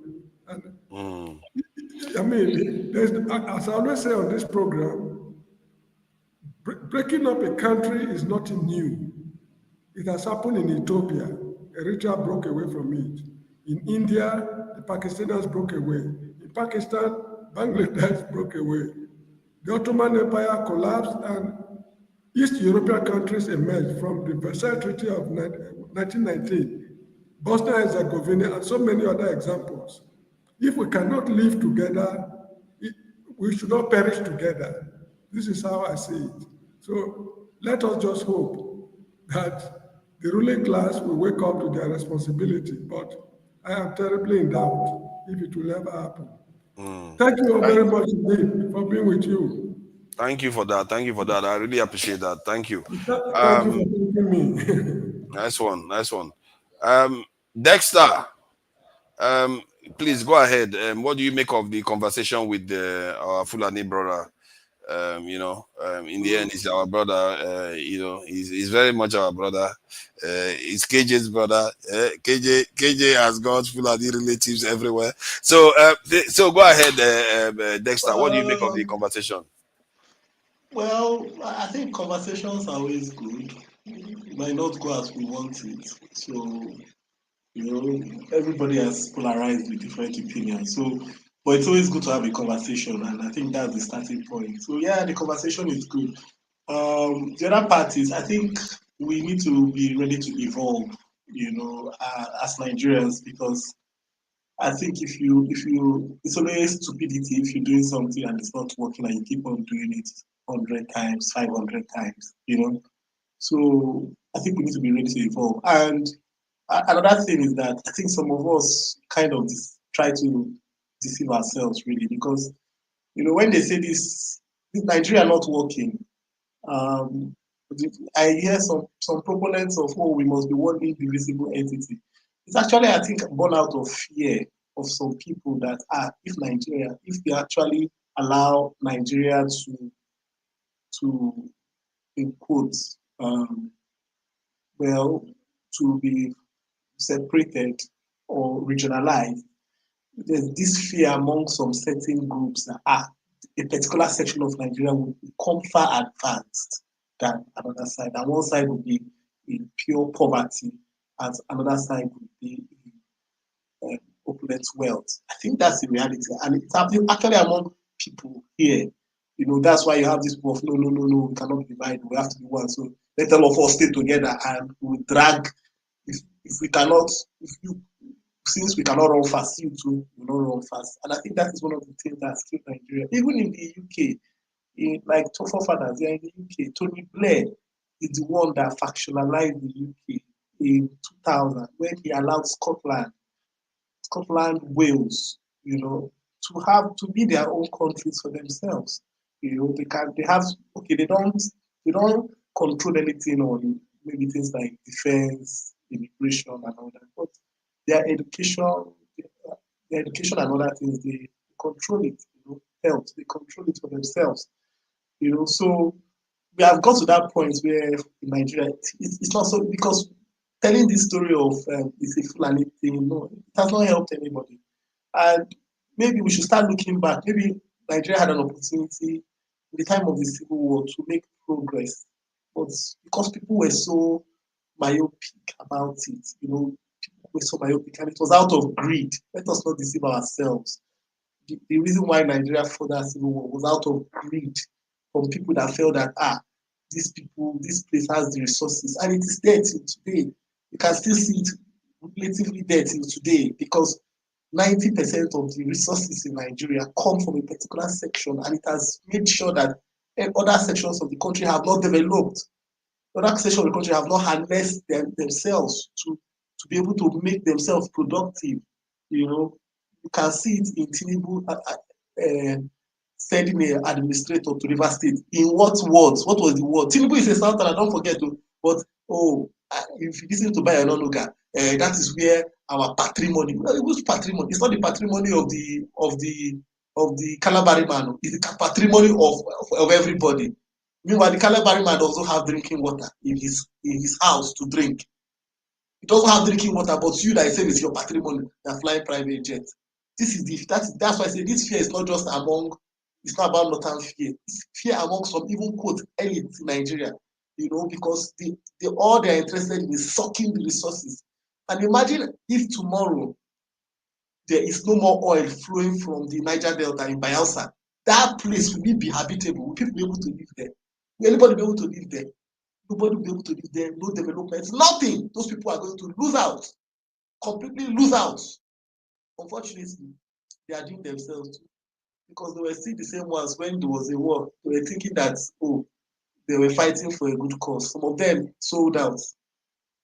They sold out. But that is the reality of Nigeria, of what it is, So maybe it is time, it is time for Nigeria to start thinking, maybe for the country to make progress. Everybody has to start thinking now, maybe it's a time, maybe like the British model, let every region manage their resources. Because imagine if today there is Why don't you say state? Why do you always have to say region? We have states. Well, to stop saying states, because states were created for division. Forefathers, the states were no. Wait, forefathers, the states were not made by the people. The states were not. It was made. The regions were made by the people, and the region. Who created regions? No, hold on. How many regions do you want to put Nigeria? How many regions do you want to create? I'm not interested in how many regions. States States were created by military administrators without the consent of the people. I think what you see, the thing about region is that region doesn't take. Okay, are you talking about the 6 geopolitical regions? See, whatever Yes, now that's what he's talking about. No, okay. Are you not following when, you? when he says region, I'm thinking he's talking about the 3 regions. See, let me tell you another thing. When there is a fear, once you see an apprehension of people afraid of, It is I want to be in the same state with the forefathers. Whether it's 3 political. I can't be the same region with forefathers. That's what I'm talking about. But you cannot be without me. This thing I'm talking about. I can't be with them region with you. What's wrong with you? You want to create a Nigeria that is not geopolitical zone. When they say the three regions, the first thing that comes to the people's mind is that the Igbos want to carry the richest part of Nigeria. That's our forefather. That's what forefather is saying. That's what forefather was heading to. That's what he's heading to. Someone did is going on. Because why don't you just say state there? Of the problem this country has. Then why don't you just say state? This is the cost of hold on. Why don't you just say state? By military administrators without the consent of the people. So you mean after democracy has been there for 25 years, it's still military people? Forefathers, are you aware? Do you know who? Let's answer to be. Let's start use be. Let's not waste be. Let's answer be on their own and control their resources. You are speaking for him. He's not talking about this geopolitical zone. He wants to go back to I want to help him. I want to help him. That I want to help him. Don't help him. You know what he's saying. And after we say full like this have agenda. You know what he's saying. I'm the next. Yeah, you are the next. I've got you. I think you have spoken. I will only speak for 1 minute. You know who Let's answer tomorrow.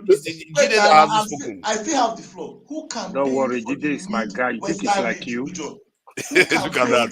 We have to go to another topic before we finish the whole thing with this topic. It was Michael Okpara. Those were the backers of the Midwestern region. What you call Midwestern region today. Back then, it was Michael Okpara that was the backer of the Midwestern region. My point is this. It has to be the people. The people have to decide what they want, not the one. Like Dexter. Okay, let's slow down. Dexter, slow down. Let me just ask you one question. Yeah. Are you talking about the 6 geopolitical zones? No, I'm not talking about. I'm talking about the one where the South. No, which one are you talking about? I'm talking about the one that it was the people that decided. When Nigeria I don't want that with no, I don't want that one. No, Makamara type. I don't think I someone like why. Yeah, they why had the region. Within their mindset, no way. They will send me back. They will send me back. No. South is B. South is B. I don't agree. No, I call the shot the region. No, there's no sharing of region. Look at that. I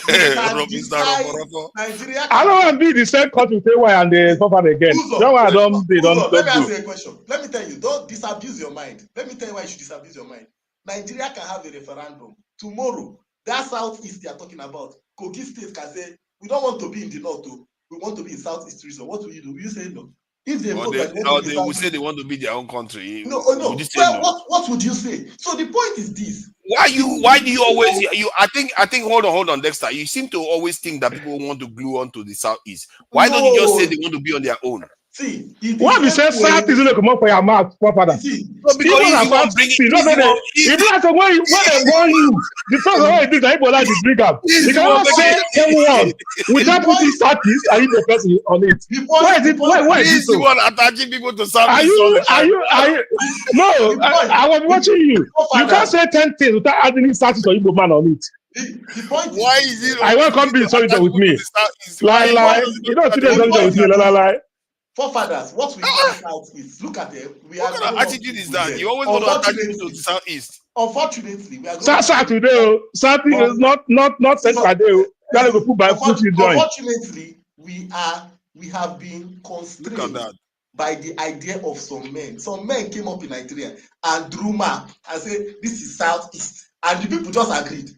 Are we stupid people? Somebody just came out. So you want the south to join the British went to India and drew a map. This is Kashmir. This is Pakistan, and the people just like, are we stupid people? No. Dexter. In short, Dexter. I want to be calling east now, no more south on my side.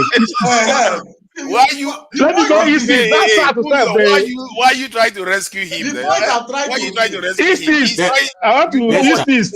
The point I'm trying Jester, to make. Jester, if I were you, I'd just keep quiet because you're not going to convince anyone. I'm not convincing anybody. I'm not convincing anybody. And let me tell you something. You know, God, the man called Chine Achebe was very correct when he said the only thing that brings Nigerian unity is when it has to do with an Igbo man. Forefather is not concerned with those who are stealing the oil in his state. I'm not concerned now. He's not concerned about those who are taking over their forests, raping their women, and killing their young Who state Forefather come from? Where they talk? But he's concerned. Fulani now. They don't come for Fulani. APC. Ebuka man. Father, you don't answer name for this. Now we came, brother. So many names. Oh my God. But why do they like this regional system so much? Let me go. Why do people like this regional system so much that gave us a civil war? Why do you like such a system that is so terrible, that give us a terrible result? But that said, let Tide have it say. Tide, please help us. Try. I know it's not fair on you, but try to keep it brief. Let me ask this question, if you don't mind. Let me ask. We don't have the time. West. Let's just divide it. Everybody go. Hold on. Let me ask Forefather this question. Do you think it is right for the governor or the northern elders and the governor of Kano State to get up and give your governor an ultimatum on what to do with those who he accused to be guilty, and then how he must respond? And then the northern elders coming out to say, if this is not done for them within a time frame, within a particular time frame, to their own concern, what they want, Nigeria will no longer exist. But you hold on, sir. Hold on. I'll ask you a question. When I finish, you can say whatever you want to say. Now, you taking countdown from when this killing started. We know that we have lost over 10,000 people in the south. No governor have given ultimatum. No governor have been able to stand. Your elders have not been able to take a stand. And you think it's a fair place. It's a fair play in Nigeria, and we are operating from the same constitution. That's for you, Forefather. Forefather, let me add this. Don't be. Whenever people ask me questions, they're going to add. Let me answer the question directly. The Northerners themselves have lost their rulers, and all kinds of people have been killed in the north. This is a phenomenon that comes from the north, and it's affecting them and the entire Nigeria. When you try to separate it, that's when you are missing the nature of the phenomenon. It's affecting the north as much as it's affecting the south. That said, the question you asked about the leaders putting ultimatum on the southern leaders, is it fair?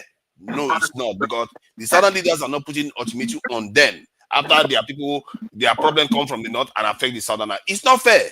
However, the question you have to ask yourself is, if they didn't do that, the consequence of that action, would it not be worse? The other day, last week, I was saying that if somebody had decided to bite their tongue in 1966, millions of lives would have been saved.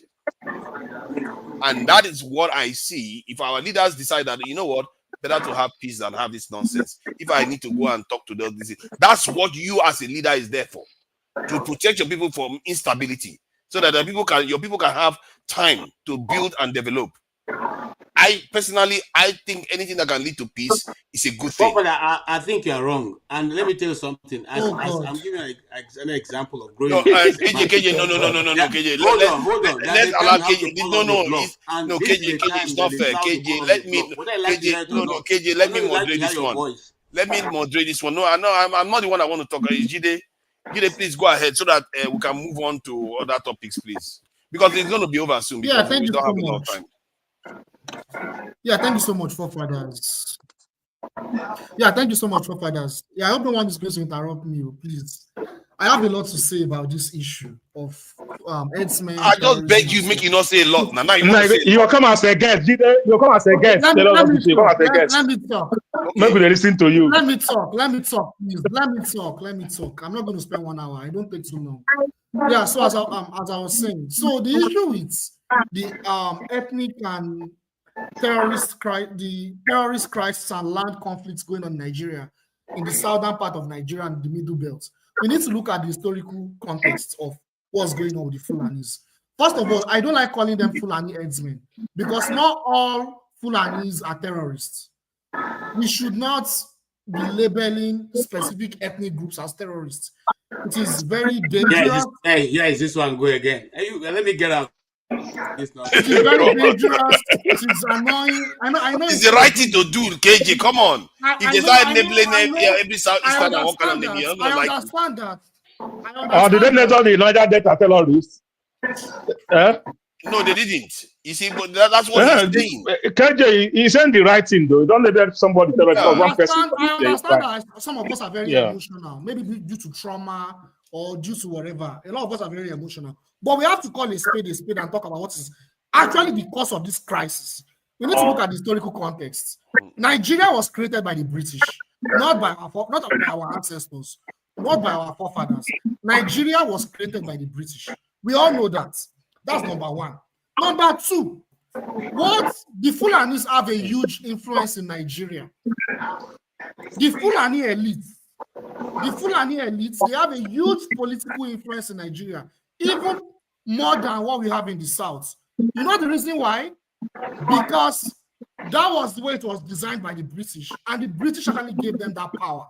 And that is why I'm very surprised that people are not coming from that direction. If you look at when Nigeria was being colonized, we had a military faction called the West African Frontier Force.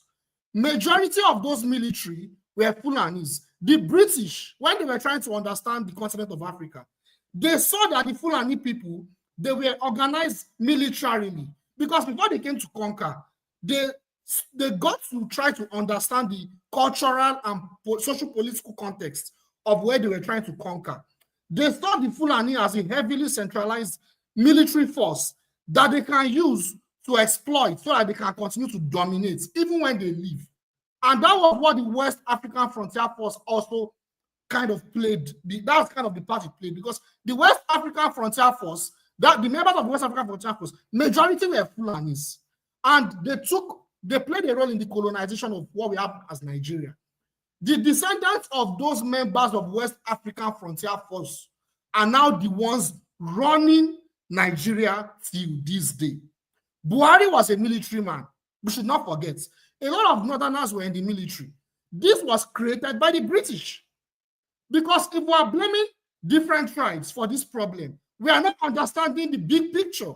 This was created. We are just talking about. It's just like but is that not a little bit simplistic when there was a lot of Southeasterners in the military? Yeah, there were a lot of Southeasterners, but mind you, to put this into context, those Southeasterners, they chose to come to the military, like Ojukwu and some other few people. Their own case was different. A lot of people that were actually enlisted.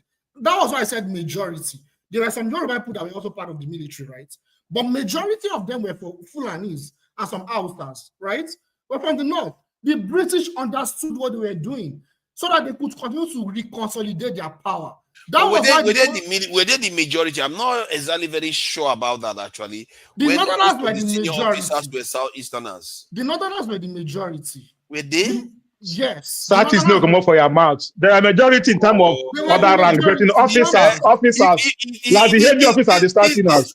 I don't, Uzo, your trouble. Because you know they make me best. He tell you that the Northern was the majority in terms of the military. But the main officer, like the generals, they are Easterners. That was exactly.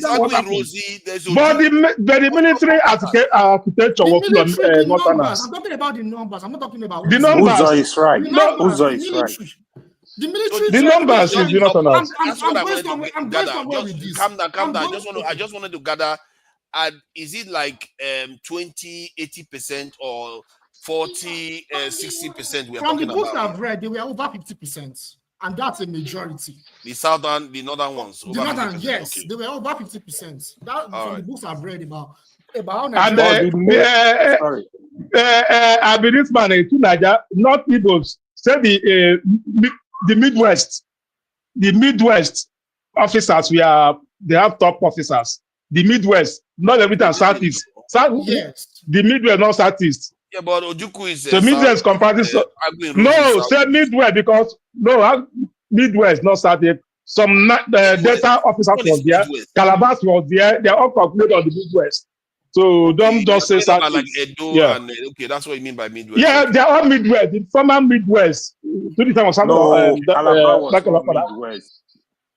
Calabar was not Calabar Midwest. was. So as I was saying, right? Calabar was where? So as I Calabar was was saying, not Midwest now. was so as East. I was Calabar was saying, where? Was part of was Eastern Biafra. Bloc. Calabar was Biafra. as I was saying, the colonial structure that we have at that time is still in place up to this day. That's why the Fulani elites, they still have a huge political influence in northern Nigeria. In fact, prior to the so-called independence that we got in 1960, the British realized that the Southerners were getting away. Check it out. The Southerners were getting away. So they needed to consolidate their power by giving the northern elites the power to the huge influence that Nigeria has today. Why am I talking about that? I'm talking about that because we need to see the big picture instead of blaming different tribes.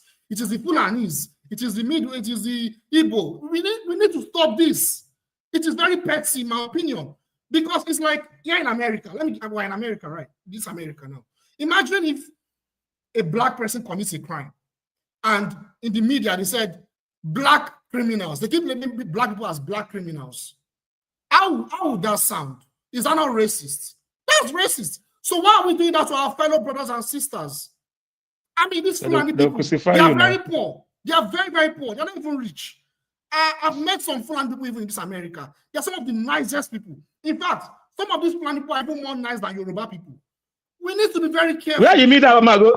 Where you meet the Fulani person? I'm not saying Fulani person. I've met the Fulani. Uzo, where are you No, hanging for real, out? now, I've never seen. Even I was in America. Yeah, I said me. I never see. I don't say I see. I never see.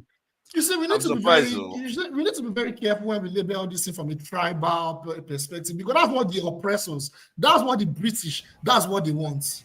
Let's people, change that's the what they topic. want. Judebu is okay. Let's change the topic. Okay, I'll stop. There are two Nigeria. I want to say something about this. We want to move on from this. No, let me say something. Let me say something first. Let me say something. We have to move on. You're not going to. No, but I want to say something. If you want to say something, I'm going to stop you in 1 minute sharp. You can't stop me. We can't stop in 1 minute. You're not going to say something. No, let me say so. I want to comment on this. From the topic. No, you can't do that. We have a schedule that we have to try to meet. We've already pushed it. I'm sorry. Let me say something now. Let me say something. What I'm saying cannot be enough. Let me say something. But you need to stop it though. Let me say something now. Everyone have the right to speak. Before you move, let me be the last person. Let me be the last person. We can't. We are not let going to me be the last person. do that. No. We have to move on. We can't do that. You know what? Give me 3 minutes. Give me 3 minutes. Share the car to Niger. God, I bless you. Share the car to Niger. 1 minute. We are done. To Niger. You see, let me tell you. Now. You see, now if you talk. Maska is going to come in and talk about the same topic. We are not going to get out of this. And let him be the last. Everybody have said something. Let him be the last. I've not said anything. Let him be the last person. He would have been gone by now. Uzo is a troublemaker. Let him follow share for the banana. Make him talk. Make him share his own banana. Maska will talk. It's not going to work. No. Let him be the last person. Here talking about this topic. Let him be the last person now, so we can. Help me now and again. I beg you, Okay.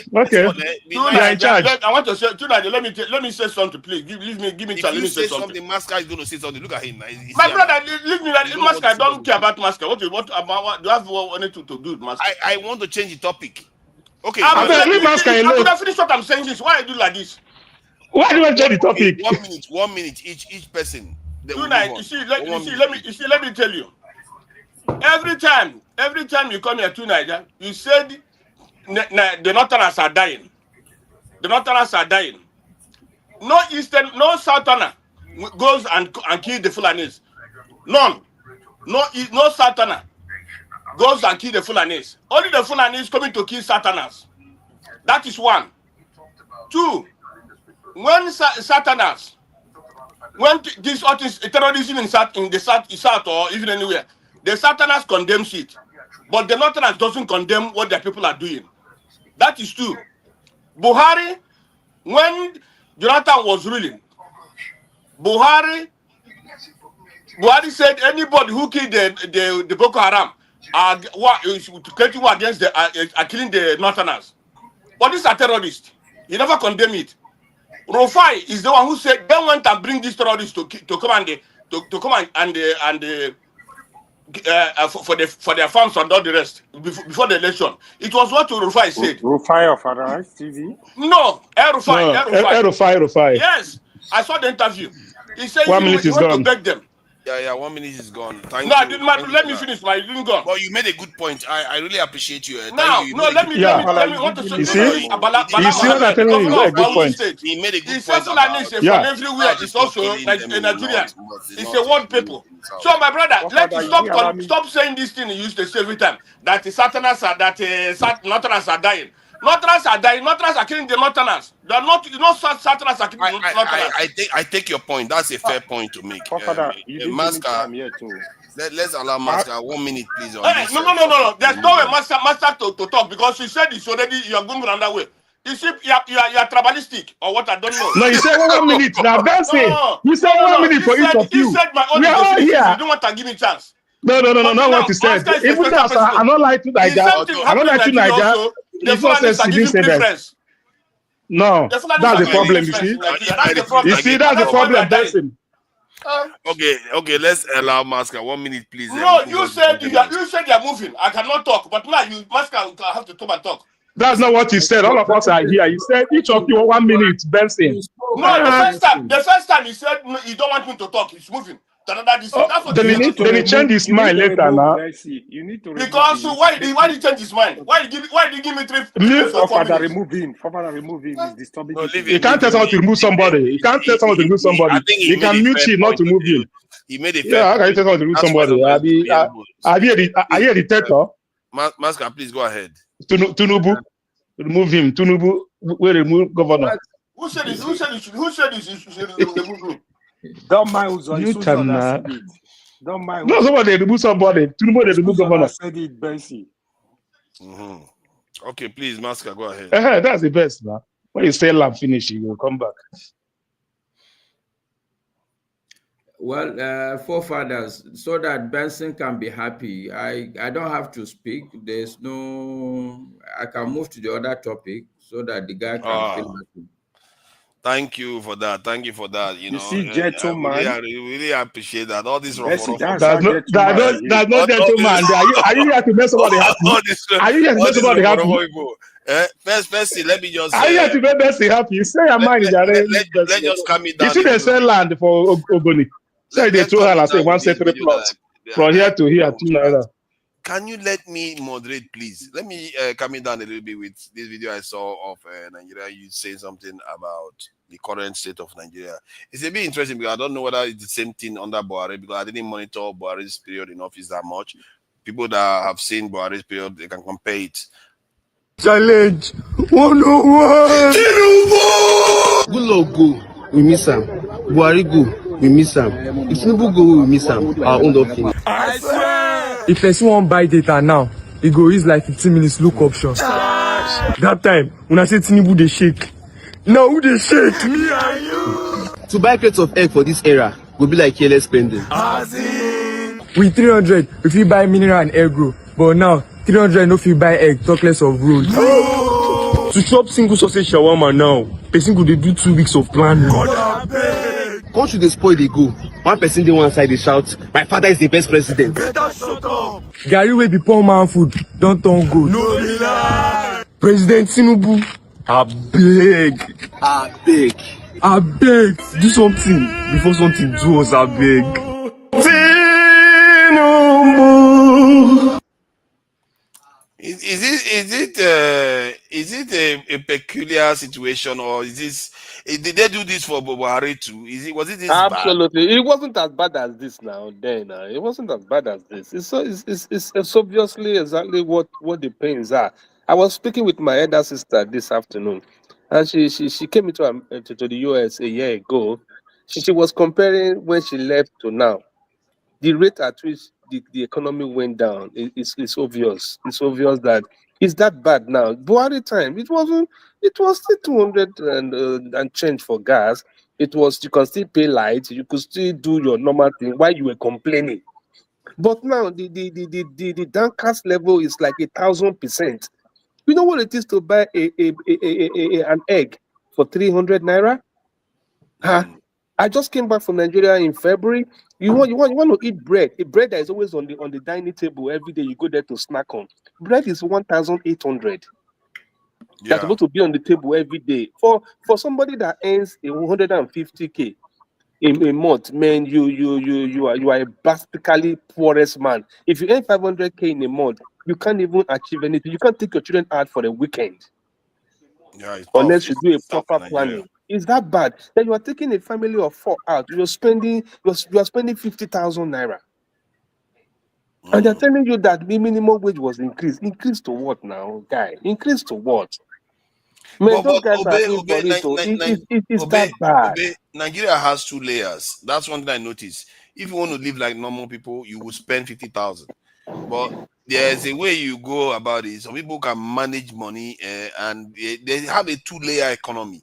I was shocked when I found out that you can buy yam at a price that is very low because you can buy it from the people that carry it on their head in Abuja. I didn't know the price difference was different massive. from the supermarket. Yes. To Niger. I bet the topic when mask start now, so All we right. can Okay. I'm gonna play some videos now. Basically, Headlines. It's basically the headlines of this week. Then we select which one we want to talk about. I have my biases, but we can just look at them one by one. All right. So let me start with this one. Let me go there and play that. I thought it was already here. It's not even. Have I not? I think it's here now. Yes, just hold on for a second. Put me backstage, I beg.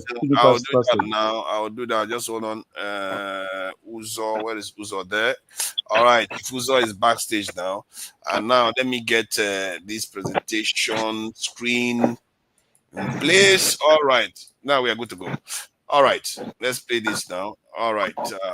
What we know so far about this, there's still a few unanswered questions, but finally we got the detail on what Donald Trump meant by this Liberation Day. And let me just kind of start by showing you these bars are how high those tariffs, the US tariffs, are on various different countries around the world at the moment, or rather before Donald Trump came into office, and a quick kind of bit of revision on where we've come from so far. So threatened tariffs on Mexico and Canada. They were repeatedly threatened, repeatedly rescinded or lifted, but they might well be back again, who knows? But for the time being, they're gone.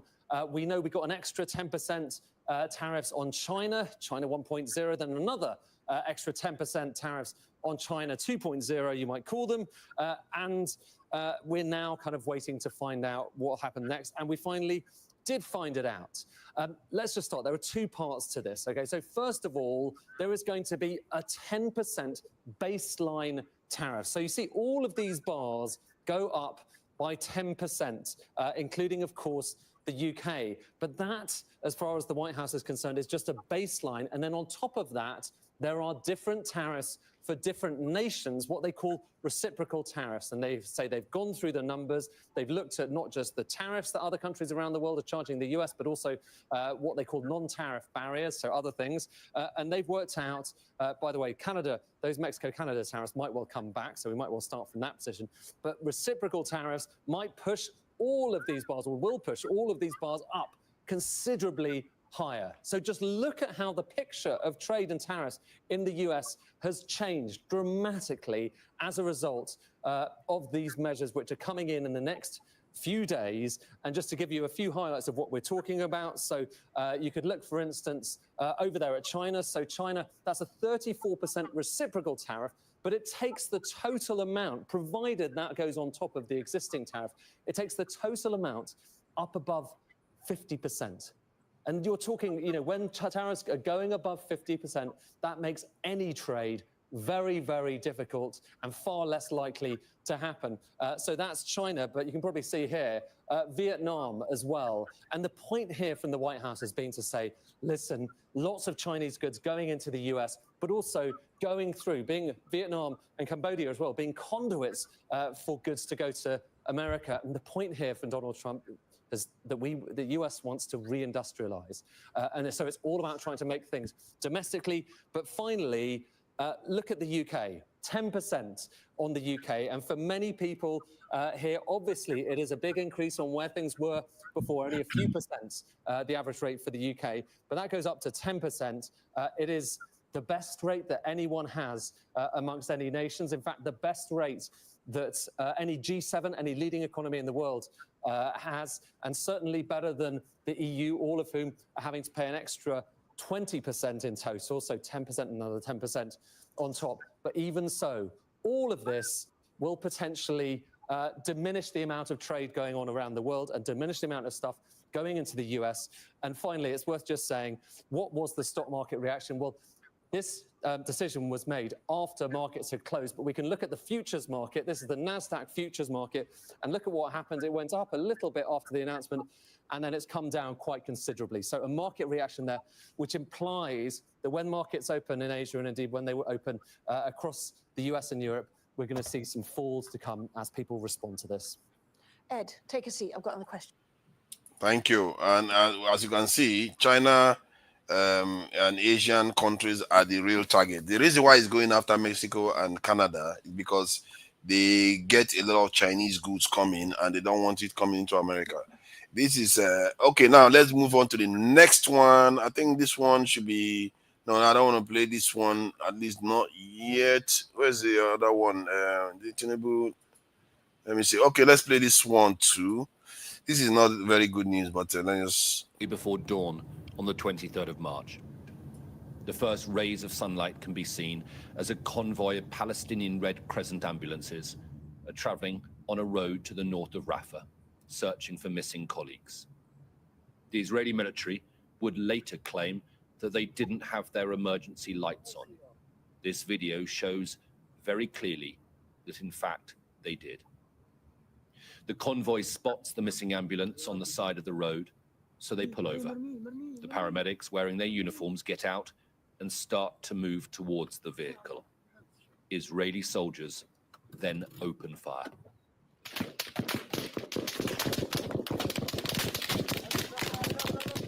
The video goes black, but the mobile phone keeps recording for another 5 minutes, much of which is almost constant gunfire.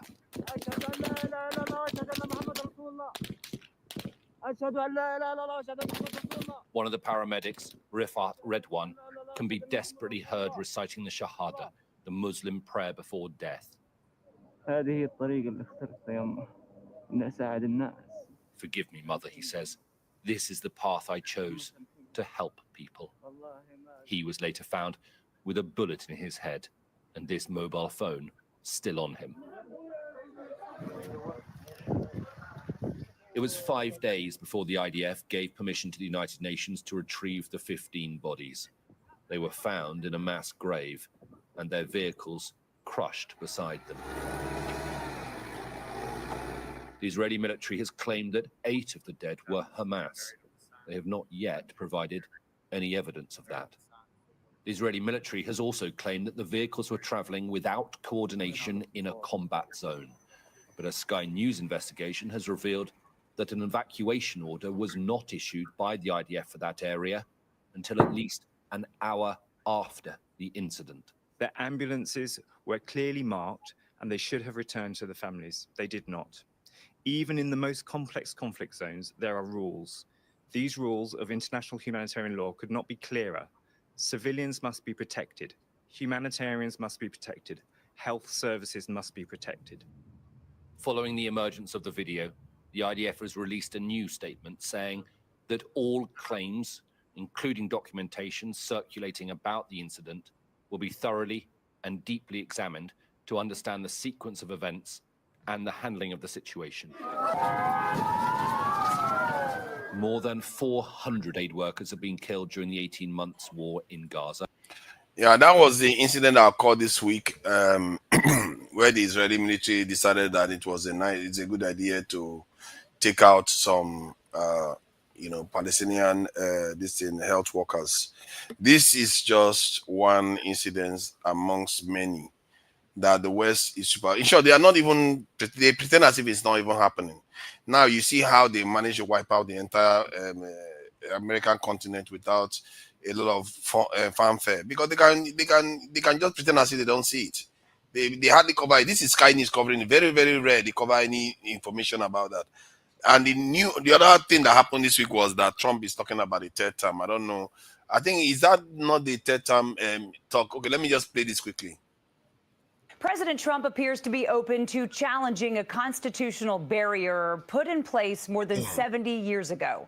According to the Associated Press, the president said during a phone call he is, quote, not joking about the possibility of seeking a third term in the White House. The president said, quote, there are methods which you could do it. As Christian Benavides reports, those comments come amid tense talks with international leaders. In a rebuke to a recent letter from President Trump, Iran's president has refused direct nuclear talks with the U.S. During his first term, Trump unilaterally pulled the U.S. out of Iran's 2018 nuclear deal that President Obama and other Western leaders helped put together. As President Trump wades into foreign policy around the world, there's more reaction to Vice President J.D. Vance's visit Friday to a U.S. military base in remote Greenland. Greenland really matters for the security of the United States. Mark Warner, the top Democrat on the Senate Intelligence Committee, criticized President Trump for not ruling out using force to secure Greenland, which is a territory of NATO ally Denmark. Legitimate interest and stronger ties with Greenland? Absolutely. The idea that we are going to threaten a military invasion against a population that, at least everything I've read, overwhelmingly, the people in Greenland don't want to become part of America. And now a new CBS poll finds Americans evenly split on whether they approve or disapprove of the job President Trump is doing so far in his second term. A majority said they approve of his immigration policies, while most surveyed said Trump has focused too much on tariffs, but not enough on lowering prices. Christian Benavides, CBS News, Miami. Looks like most of the week's news is linked to Trump somehow.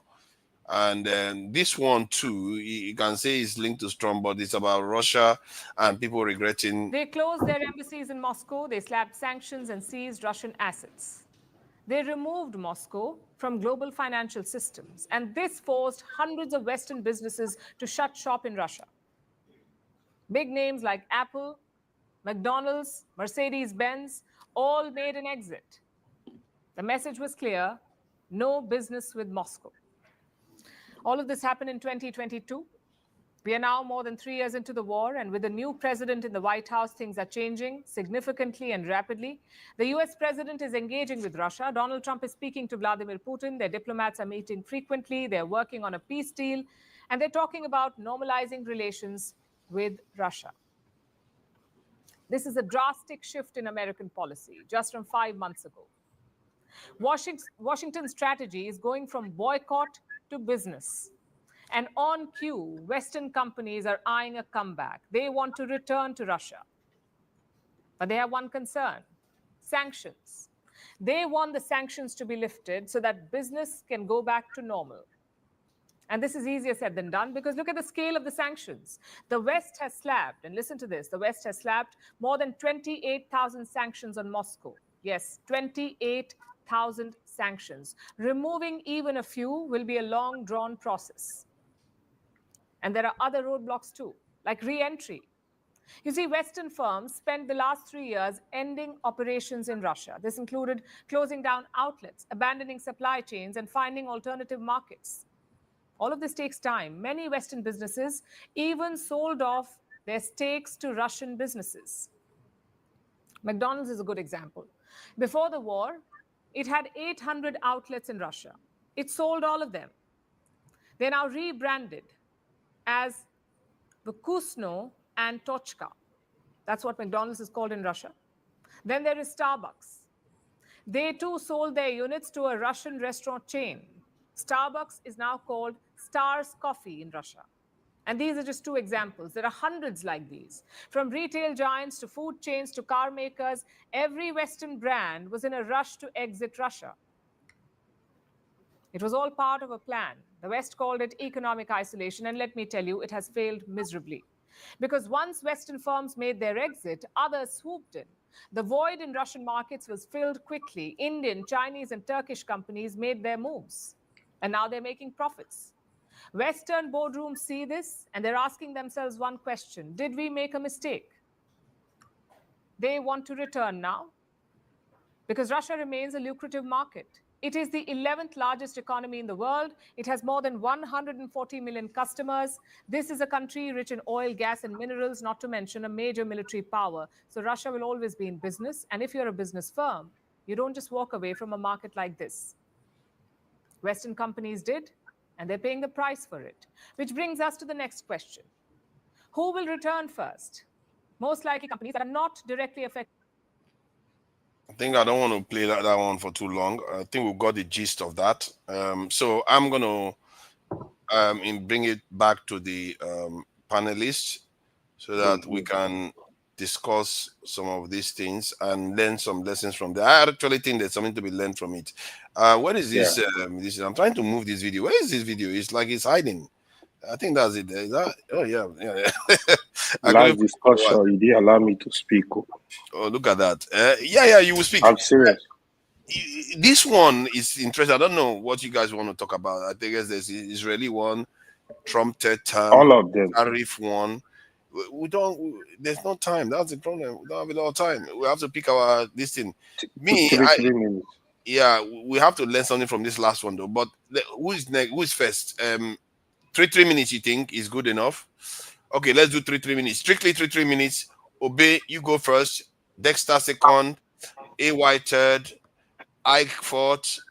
Mascot fifth, and Kando the last, and not the least. All right, thank you. This in the Obey, please go ahead. Yeah, as for tariff, I don't.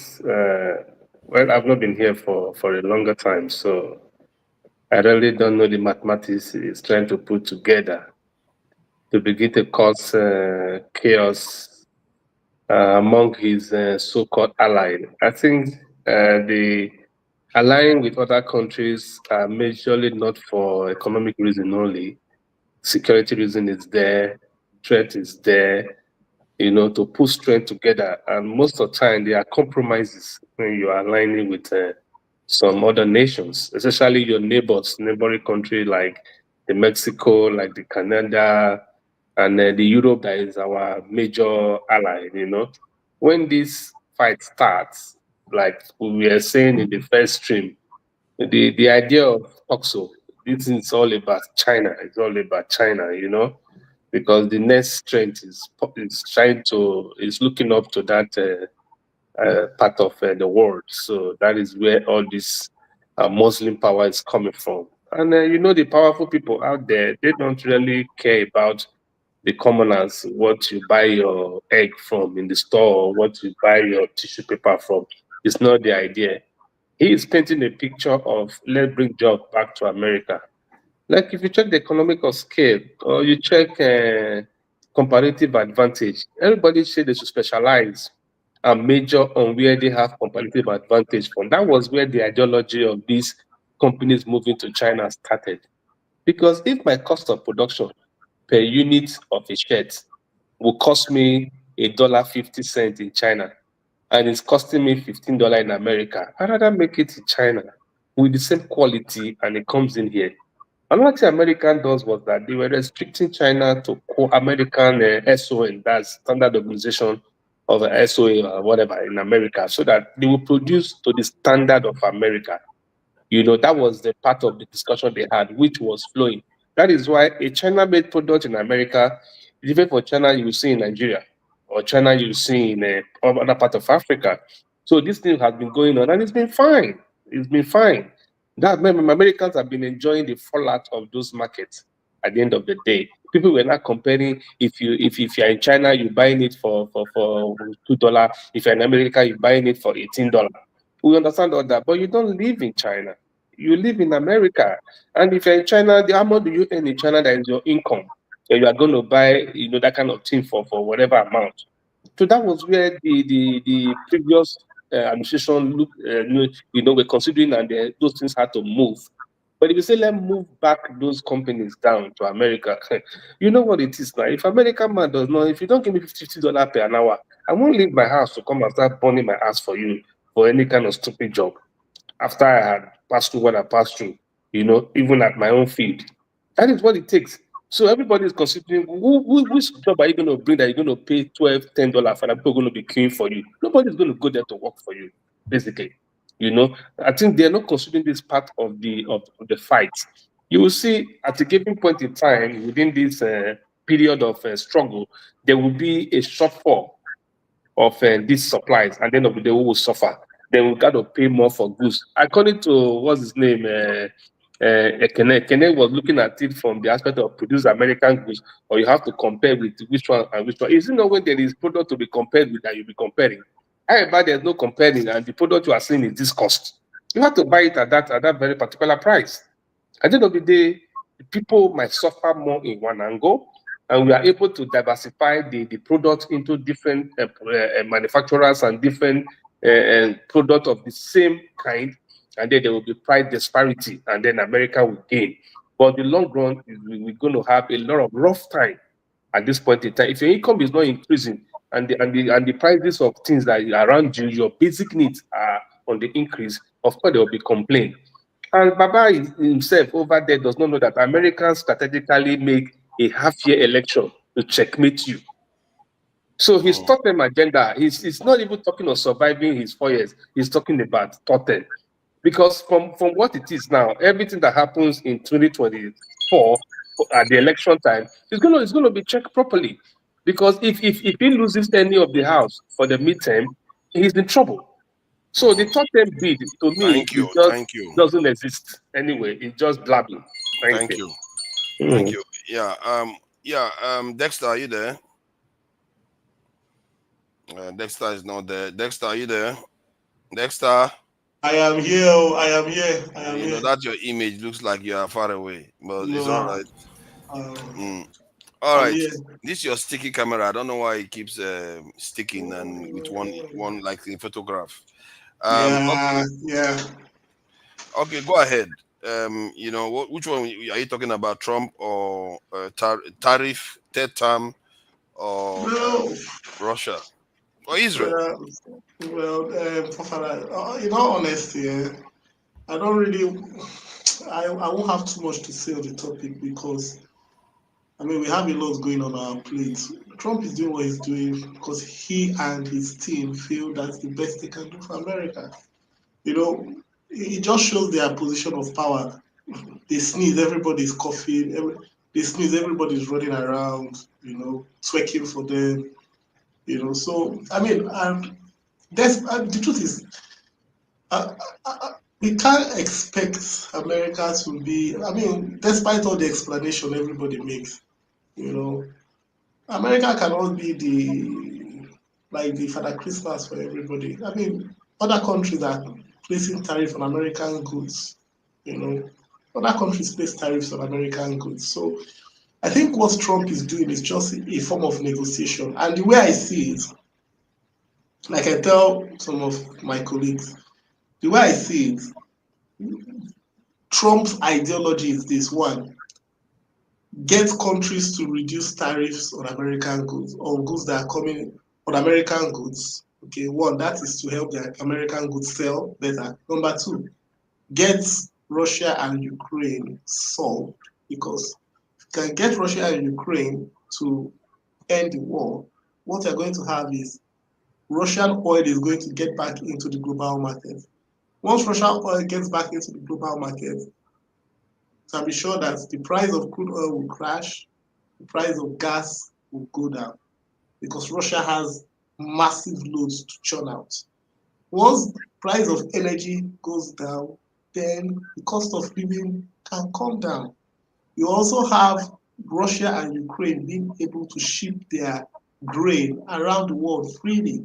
Now, the moment Russia and Ukraine can ship their grain freely around the world, the cost of bread, the cost of it goes down, the cost of feeding goes down, and he'll be able to achieve what he promised people, promised the Americans during his campaign, which is lower energy prices, lower food, lower cost of feeding. That's what I think he's trying to achieve. You know, we might not like the way he's going about it, but I think that's what he wants to achieve. Because we can get the war in Ukraine settled, you can be sure that the price of crude oil is going to crash because Russia would flood the markets with their crude oil and they will sell it at a cheaper rate. Gas will go down too. Europe will get back on Russian gas. And energy cost goes down. Everybody will smile about it, you know. So that's the positive side of it. I'm not going to look at it from the political side because what happens is that people are looking from the political side, oh, because you don't support Trump, everything is doom and gloom. I don't think that is what it is, you know. So I'm not going to get involved in the tariff, whether it's good or, I mean, he's still, the way people think about it, Trump is not, I mean, Trump cannot be doing all that on his own. Definitely has an economic team around him that is working on all that. So it's not about just him, what he wants. So there are people that are punching the numbers and say, this is cause and effect of what will happen. You know, on the other part of China, and obviously, I think Apple is trying to pull out of China. You know, Time Apple is trying up. to- The bell is ringing. Oh, Okay? thank you. For somebody that didn't want to say a lot, it's all, you know that Nigerians are the big that they are really gifted for Forefathers, speaking. please, I'm leaving the office. If you can give me 2 minutes. It's because of you I did not speak before. Now you want to take my chance again. Anyway, my brother, you know we are friends, so I'm leaving the office. No, but if you don't want, Okay, go ahead. I can sign Oh off. God. I don't have much to say because the Go ahead.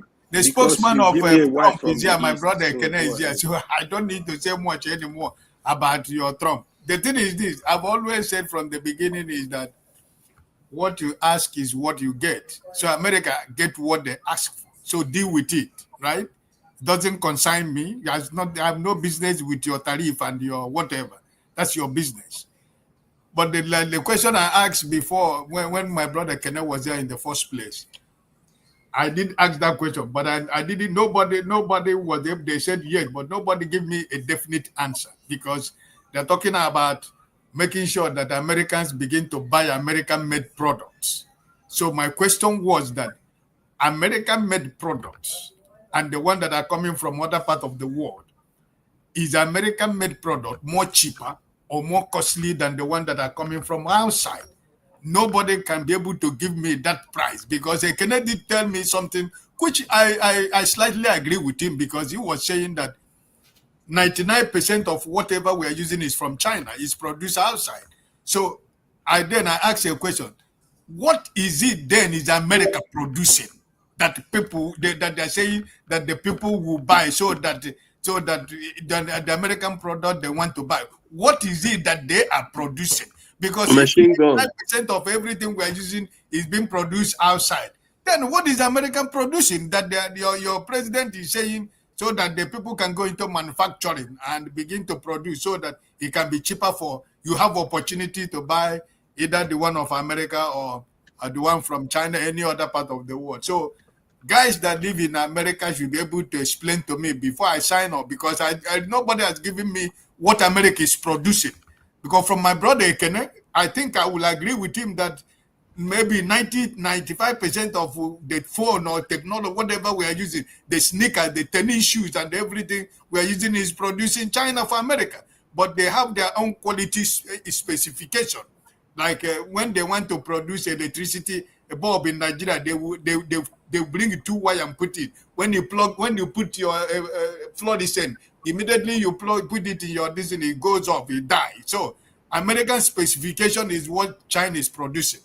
So my question to all of you who are economists, like where is Jide and the forefathers, all of you that are economists who knows everything about what's going on around the world, what is America producing? What do they produce on their own? That China do not add anything, Taiwan did not add anything, in Singapore did not add anything, nobody add anything. What are they producing? Yeah.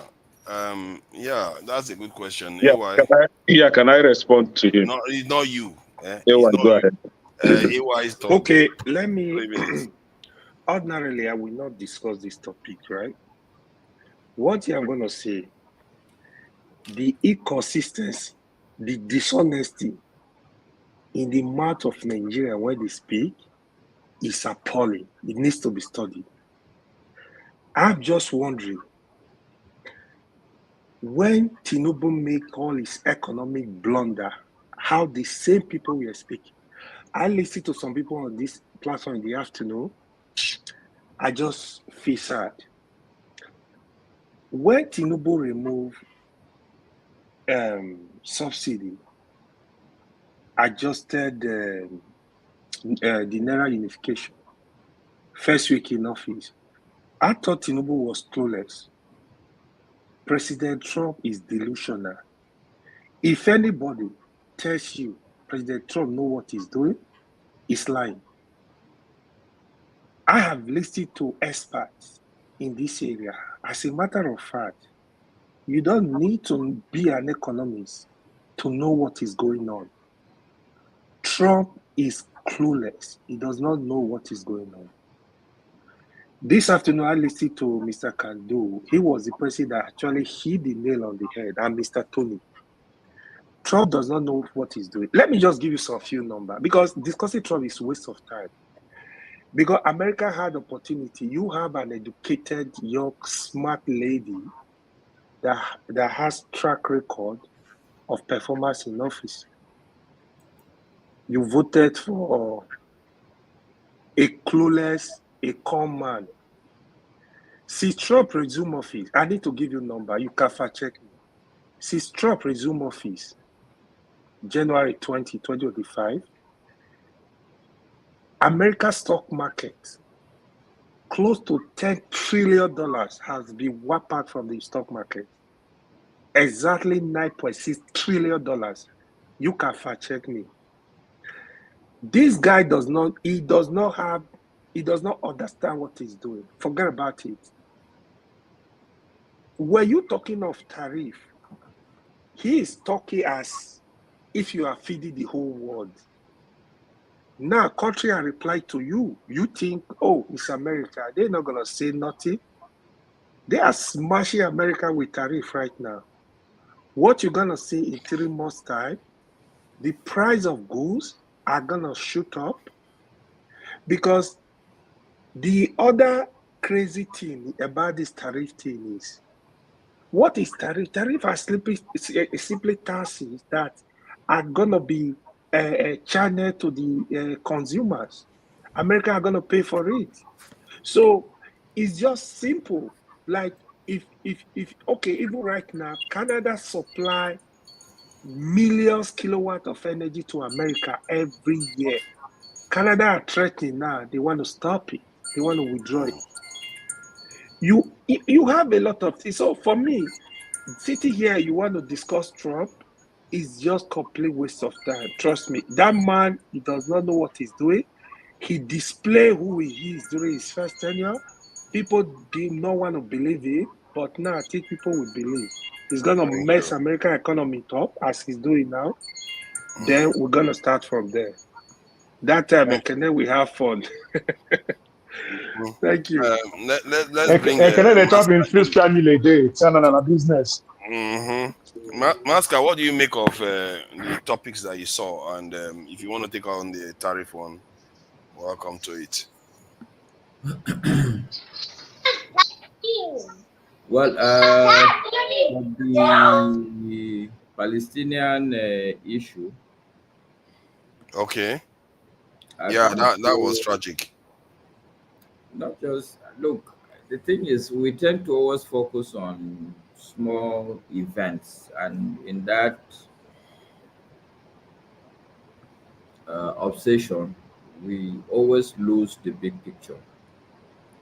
Humanity as a whole has a fundamental problem.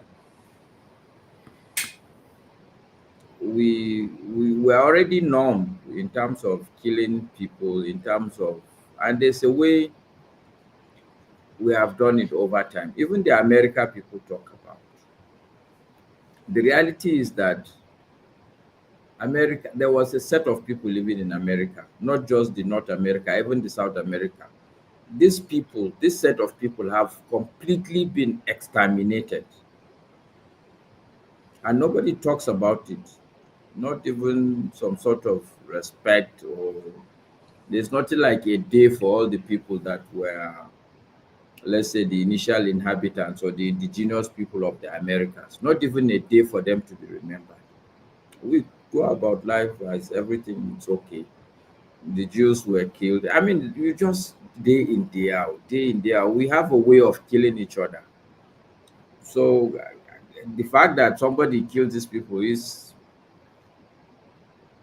symptomatic. We have to always remember the big picture, that it's not just some few people that are being. This is what we do as a preoccupation as human beings. We're always looking for that excuse, but that's that for that. Discussing Trump is not a very interesting topic for me. There are three levels. As a Nigerian living in Nigeria, I remember having a discussion with somebody, and my analogy to him is like, well, I gave him an example. Me and him were sitting in Abuja having that discussion, and we're all from Kano. So I said, okay, look, let's assume that everybody that is in Abuja is supposed to be heading to Kano, but there's a major crisis in Kaduna. But there are a couple of 3 or 4, even maybe 20 cars, let's say, out of 200 or 300 cars that are supposed to be driving to Kano. But these 20 or 30 cars, somehow they have their compass wrong. And we suddenly realize among our cars, we are heading towards Lokoja. And we don't seem to even find a place to do a U-turn, and we keep driving towards Lokoja. How is the Kaduna problem my problem at that point? My problem is how to turn around and even start heading to Kaduna. Hopefully, maybe by the time I turn towards Kaduna, this issue in Kaduna is over. That, for me, is what the Trump issue is. Nigeria is not even practicing economics. So as a Nigerian living in Nigeria, I cannot begin to argue and participate in all these stories about the tariff. But from an academic and intellectual perspective, my take is that people write off Trump, and I think they are very funny people. To write somebody who would rise to be an American president 2 times, there's something wrong with you. To think that he doesn't know what he's doing, that guy is a fool. These are statements people associate with that guy. It's the same thing Nigeria used to do about Abacha. That's how the guy ruled us for so many years and did a lot of things. So I will not write up Trump. In terms of what he's doing, I'm asking myself, this guy is, if there's anything I know about Trump, is that he is a bluffer. He bluffs a lot. So people like that, when they are doing something, I am not going to read it on face value. Because on face value, it doesn't make sense what he's doing. Because America, people forget. And I listened to the people on the panel saying, what does America produce? The fact of the matter is that America is the 2nd largest exporter in the world today. So it does not make sense for me. If you are the 2nd largest exporter, it does not make sense for me that you're raising a trade war. But like I said, I have learned to be very careful with people. I look at people and their achievement, and I don't write them off. For you to be president of the United States 2 times, there's something you know that a lot of other people don't know. And I'm not going to read your actions on face value. I'm telling myself that this Trump, he knows what he's doing, but I am suspecting that it may backfire. Yeah, exactly. That's how I'm reading it too. The logic behind what he's doing is the same thing I argued for Nigeria. I said Nigeria should put up trade barriers. That's tariffs, because we keep saying that we need dollars. The part of the reason why we need dollars is because people are buying useless things. Put tariff on all those useless things that they're buying, and only lower the tariff for the things that we actually need, like machineries, computers, and other things. So that's one of the arguments. People were like, "Oh, wait, but look at Trump. That's exactly what he's doing." And they are tariff already now. The tariff is tariff already. Yeah. No, it's not serious tariff. It's not a joke. If I import a computer, it doesn't know that he pay over 50% of import duty. in the proper Even work. a new car is 200%. Even a, New car in Nigeria, 200% tariff. Yeah, there's a lot, but people are Nigeria feeling tariff is it. very high. They put it high They're now. very high. When was this done? I didn't know that. Ship the new But iPhone to the Nigeria. reality See how also much is they're going to that the charge you. reality also about tariffs, they don't work. Yeah, they They don't simply enforce don't it. work. What I would have advised Trump to do is to look at what are your comparative advantages, what are your areas of. We know that America is one of their major specialization is aeronautics. I think they are the major exporters of planes and plane engines and stuff like that. Machineries. Don't come Yeah, military. so at this machineries. at this tariff driven, no, they are not goods that are Services. with services also. And what people don't know, America Nigeria is is a showing major that it is exporter of 40%. oil and gas, It's all these 40% minerals, even precious stones. But like I said, for me, my take is it's not an interesting topic for me because Nigeria is heading towards Lokoja. This is a crisis in Kaduna. I don't think as a person I should be too bothered about it. Secondly, I believe Trump knows what he's doing, and he's the kind of person that is not going to come out and tell you exactly what he is planning. He has a plan. But my final take is that if you use this as an instrument, it may backfire, given that you are the second largest exporter in the world. Yeah, Nigeria charges 40% tariff on cars, new cars, fairly new used cars, 35%, and from what I can see, VAT is 7.5%, which is quite low. Surcharge 7%. Oh, they do have ECOWAS levy 0.5%. Why don't they do that for this European Union too? So that said, we do charge this thing, but I think it should be higher, especially in other areas. I don't think computer is up to that amount, so that when we can stop things from coming to the country that don't need to come into the country. And all these people that keep going overseas to study, they too they should be taxed. Like what you don't want to come into the country? Like Okrika, like things that we can manufacture. Why would Okrika not come to Nigeria, forefathers? Why? Because it's useless. We should be making our own textiles. Okay, with what electricity? We don't have enough electricity. So but what we are have you talking about? Please, hold on. We don't even have see the what you are suits. doing. Hold on, you are not listening. You don't just say stop. The process is a process. It's not just one day.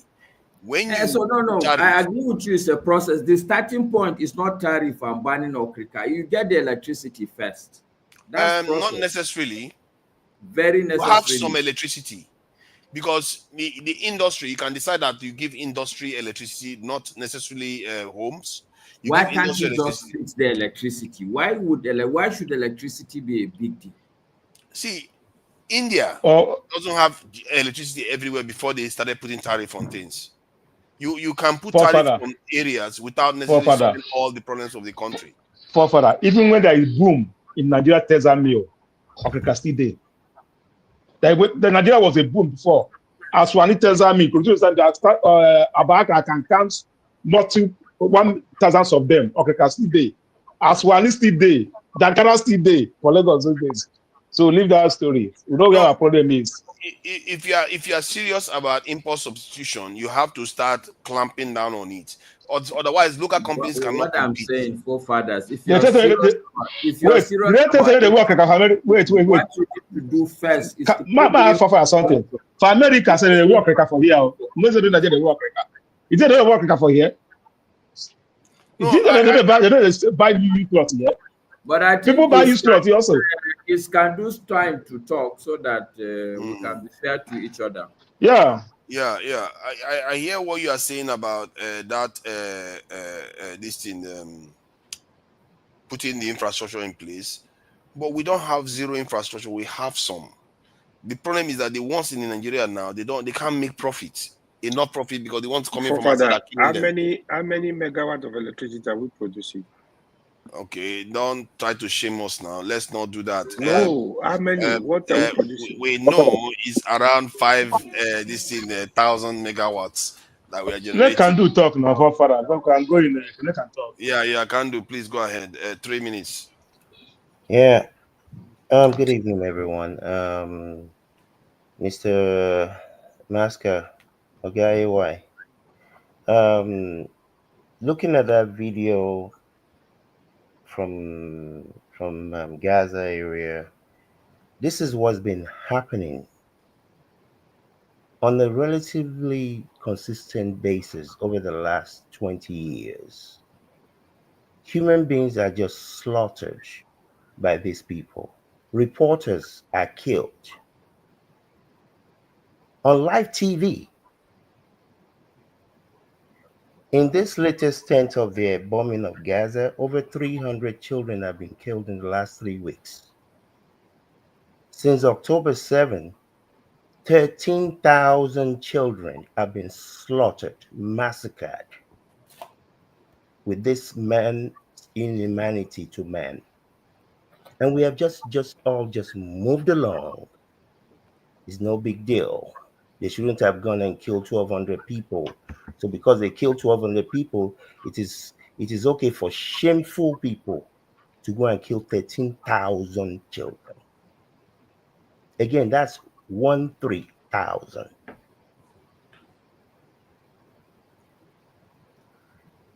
On the case of Mr. Trump, even Yabo at Ido Market, where they sell pepper, can tell you that his economic policy will not work. Is it anywhere in the world, wherever it is? Obviously, governments put taxes on certain things in order to encourage certain things. You want to encourage local production. And as I said earlier on, when Dr. Damages was here, we moved manufacturing of T-shirts, of steel out of America in the 80s because it was cheaper. Is economic of scale. And like Mr. Musk said, you figure out the areas where where is most beneficial to you, and you focus on that. So you want to start manufacturing shoes and iPhones in America rather than in China. The cost, go and check it. The cost of making the iPhone is not even 40% of what they sell it for. I think it's around 32%. So it's not the manufacturing cost. It's a value proposition. That is why certain things are sold for a certain price. A shirt that is made and they put a label on it, what do you think it is? It's just a shirt. But because it's a brand name, they can charge you $1,000 for it if you're foolish enough to go and buy it. So Trump has nothing for you. There is nobody's bringing anything back. Mercedes-Benz, BMW, Honda are being manufactured in America already. Thank you. Thank you. I think, Kene, thank you for that. About the Israeli one, and people forget that 13,000 children. I don't know any conflict in recent times that we've ever had that. These are our numbers. Kene, please go ahead. Yes, I actually called him so that I will be able to put that subtitle. May God empower Israel more, because I realized that I made a comment on the comment section and it was taken down. I repeated it, but somebody I assume the person is so shameless, took it upon herself to keep taking it down. Kene, you have to be sensitive. Are you saying that? I have 13,000 children getting killed. You are saying that they should be empowered even more. I have my reasons for saying that. Do I have my right? No, do I have the right to my speech? Do I have the right? I'm not sure we should be saying that it's okay to kill 13,000 children. I said, may God empower Israel more. And I put it on capital, with capital letters. Please, I should be allowed to take responsibility. Are you saying that they are justified to kill 13,000 children? You don't even know the reason why I put that. That's what I'm asking. Okay. You can say no. Okay, hold on. Forefathers, let me put it this way. I noticed you didn't say no. Yeah. No, hold on. I will not say no. Let me put it this way. I'm in my house. You invaded my house and killed my grown adult child. Let me put it this way. My adult child, right? A child is a child. If I turn around to retaliate and you are with your 1-year-old baby, I don't care, even if it's just 1 month, I will put everybody down straight in retaliation. You don't tell me how to defend myself or how to retaliate in a war. Get that sink, please. Now, I am not that kind of person that they bamboozle with emotional stuff. No, we've grown past that level. But this is what I have to say here concerning U.S. tariff and whatever anybody thinks they have to say, because we are all smart economics. But Trump, with his lineup of professional economics, they are all dumb. We know more than them. See, it's just like when you have a surgery. You have a surgery to correct something. Surgery heals with processes. The first phase of the healing process is what they call inflammatory phase. This is when you feel the pain most. And this is how the situation that the United States found itself right now, the inflammatory process. Now, if you are not strong enough, you may think that the surgery is even worse off than your previous situation or the prior situation. We should learn to endure a little. Now, the second phase is a proliferation stage. This is when the cells will begin to grow back, the tissues will begin to grow, and then we have the maturation state or the phase.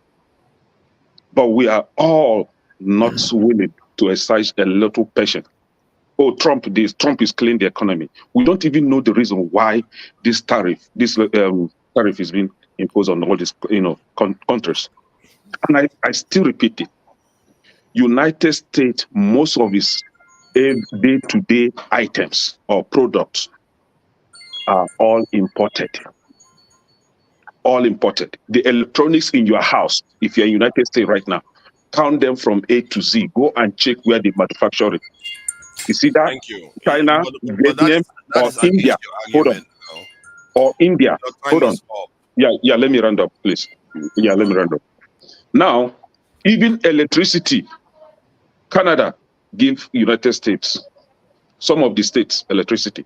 Now, Canada was trying to, because the United States level imposed tariff, they were going to retaliate. They retaliated. What happened at the end of the day? They backed down, they reversed it because they know that United States has the market power. United States has that leverage to call the shots.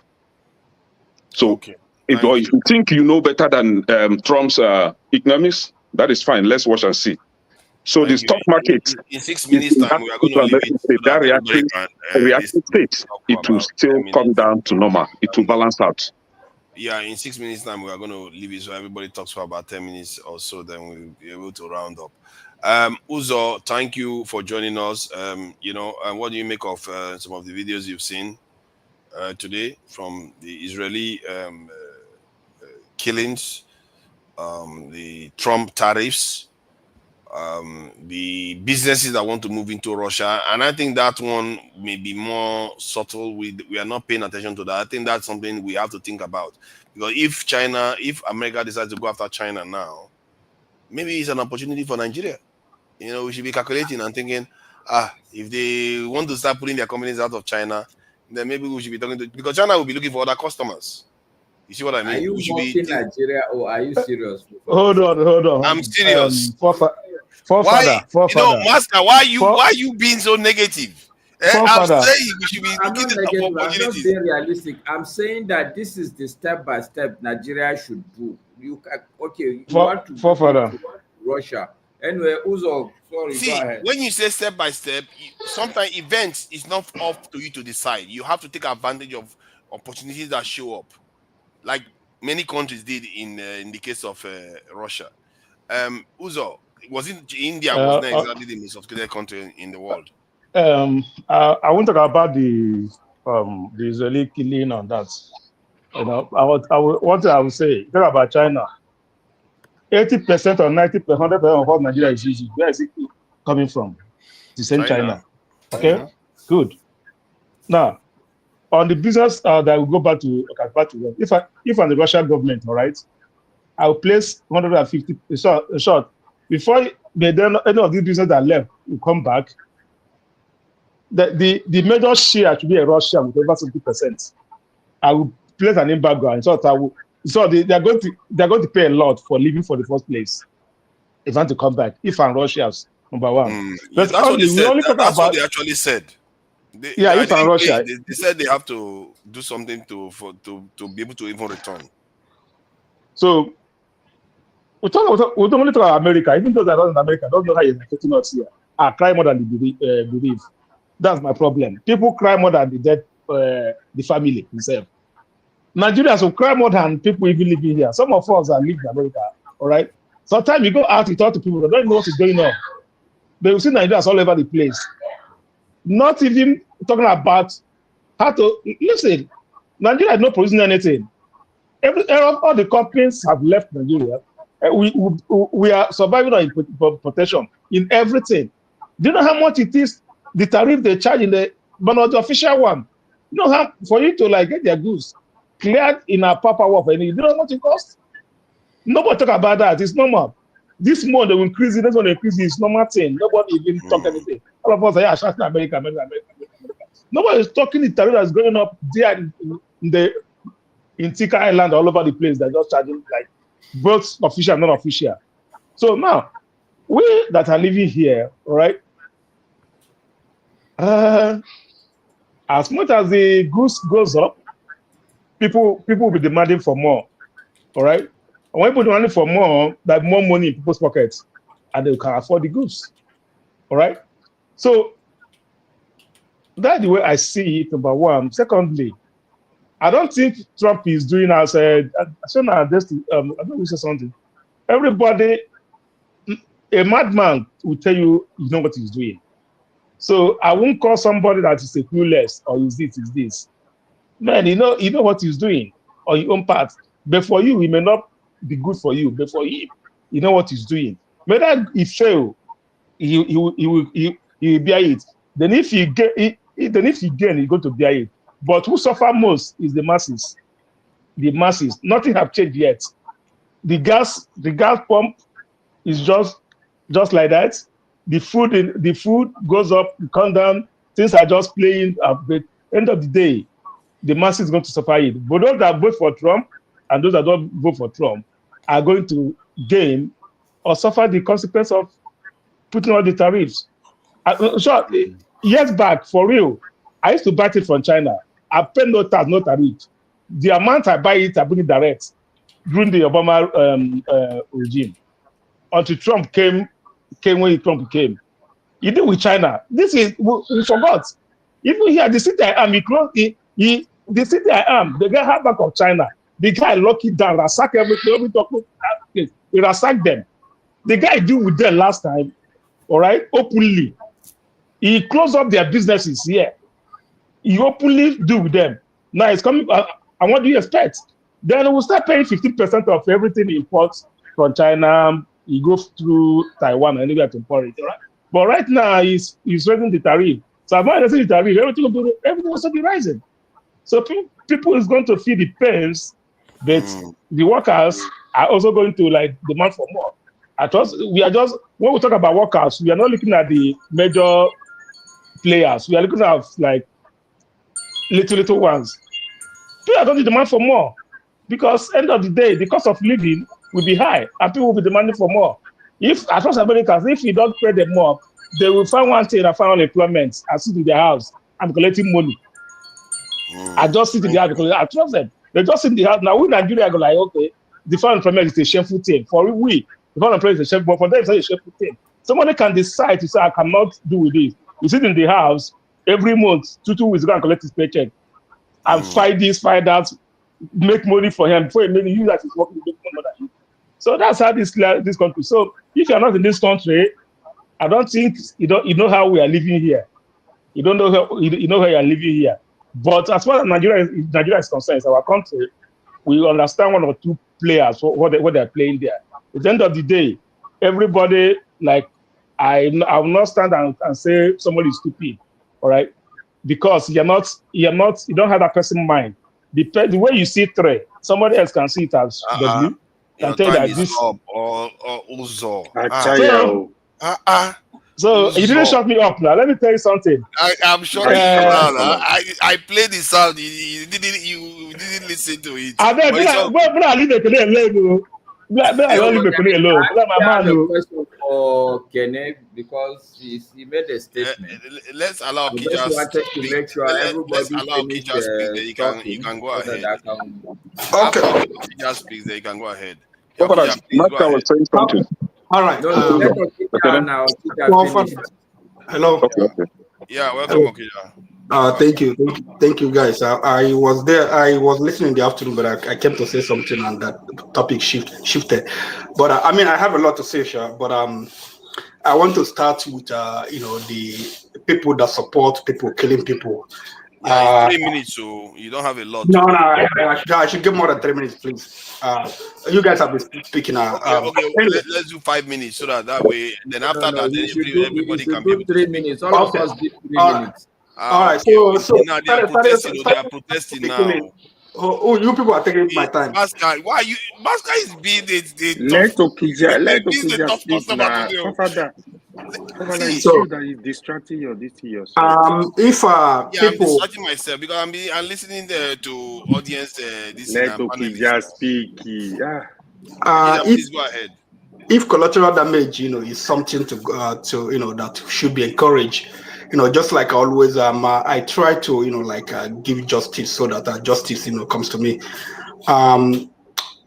That means it's okay also that we have Igbos that were killed during the Biafran War. There is justified. People that faced hunger is justified. If we are supposed to be supporting killing because some people killed some people. So whatever happens to Igbo, like the Nigerian army that they go to Igbo land bombing places is justified as long as because there were people that killed some police officers that killed some military people. So it's always justified. So that's the way we have to do it. We can't just say that it's justified here and here it's not justified. That's what I have to say about that. On the US, can I say something about the electricity? Trump, the tariff on Canada, he removed it. So that was why the electricity, and even on this tariff that happened, Mexico is not included, Canada is not included, Russia is not included. So if he wants to go, against Canada, Canada will retaliate. I know that.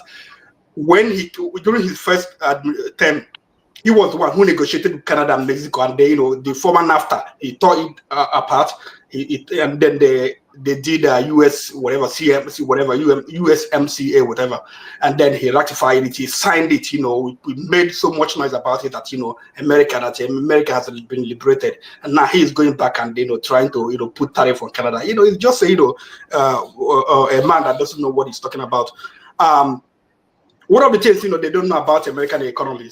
Tim Cook of Apple was saying something. He was in a room in a small room talking about why they make Apple, things in China. He said that they don't have precision workers in the US. Precision workers, because like for iPhone, they are so small particles, small tiny particle parts. They have to be put together. You need precision workers. People who are attentive, who will listen, who will just stay there, work and do the job. They said that in US, that they don't have, you can't get precision workers to fill a room. But in China, they have millions of precision workers. So that's why they make their, it is not about the cost. So it's about, getting the workers who will do it. So all over the US, you have so many jobs that are open. People don't want to work. And Kene was saying something in the during the afternoon, something about unemployment, the collected unemployment. Unemployment doesn't work that way. Unemployment is if you work, you pay the company or you pay insurance towards unemployment. And then after, when you do for unemployment, if you lose your job, not because of your fault, you collect unemployment usually 6 months to 1 year. After that, you don't collect any more unemployment. You have exhausted your unemployment, so you have to go and look for a job. So it doesn't work that way. It's not that people don't want to work. It just the way the economy is. There are some jobs Americans do not want to work. Trump, during his first term, he put tariff on China. He put on agricultural product. Soybeans, American farmers, they lost. He ended up paying them subsidy. because they lost so much money. China that was buying so much, soybeans from America, they moved to Brazil. They started buying from Brazil because of his stupidity. He said he was gonna build some factories, that for refrigerator companies. They ended up moving to Mexico. He just saying things, he doesn't know. Can they say what do they make in US? They make dryers in US, dryer for drying clothes. They make speakers. They make laundry machines, stoves. They make them in US. Bottles, they make them in US. There are so many things that are made in US. So just talking about people that you don't study what going on, you just produce, say things. The US doesn't have to be a producing economy. Singapore, Hong Kong, they're one of the two countries that they have one of the highest income per capita, per citizen, and that they don't produce anything. Singapore, they don't produce anything. Singapore, even though they have refinery, what they do, they buy oil from different countries and they refine it and sell. That's what they do. They say service-driven economy, just like Hong Kong. Yeah, just like Hong Kong. You don't have to produce anything to be a good economy. UK was a producer before, but UK, they've been losing that age. They become more of service-driven economy. So Trump, he's saying all these things during his first term. What did he do? He lost so many jobs. He lost so many factory jobs. The way factory work different, in the olden time, it's not the way it works today. Before, like you fabricate some of the parts you use, you have to fabricate them, use the mills, they fabricate them. But now, no, you have machines that do all those things. So you don't have to have Ohio people that lost their job in Ohio. You don't have to, because no more, the working, making vehicles no longer the same way. So they don't need you to fabricate or do things. They have machines that do them all. So if you lost that job, train in the new economy. When Joe Biden came in, they had what did he do? The CHIP Act. CHIP Act, what he did, because China, they were competing who was going to dominate in AI, in the chip, semiconductor, whatever. He invested so much money. He gave them a lot of companies. They came and they invested. So many people, on the jobs were created in that area. Instead of Trump, sitting down, finding out what he wants, what he has to do. No, he just make up in plans. The formula he used, he got it from ChatGPT. ChatGPT, that's where they got the plan. The formula from ChatGPT, to the extent that even they put tariff on Ireland that have only penguins, that don't have people. On Ireland that they have just US military base. Nobody, no country, they're just military base. US took over. Ireland. They need tariff on that island just in case the human beings decide to go there. The tariff is in place. They put tariff on Ireland occupied by US military base, US people. They put tariff on Ireland occupied by penguins. I'm timing him. Penguins. Listen, what people don't know, Trump has been talking about tariff since 1985, because he doesn't know anything that comes. People have done about Trump. Once something comes into their head, they run with it. They don't articulate it. Try to make research. Here, what happened is this, okay? When he wanted to run in 2016, okay, what he did was he didn't have any economic policy. So because of that, tariff has been in his brain, all along. He called his son-in-law. He said, "I need an economic agenda. What am I gonna do?" The son-in-law asked him, "What do you want to do?" He was talking about tariff. So the son-in-law went online, went to Amazon, and did a research.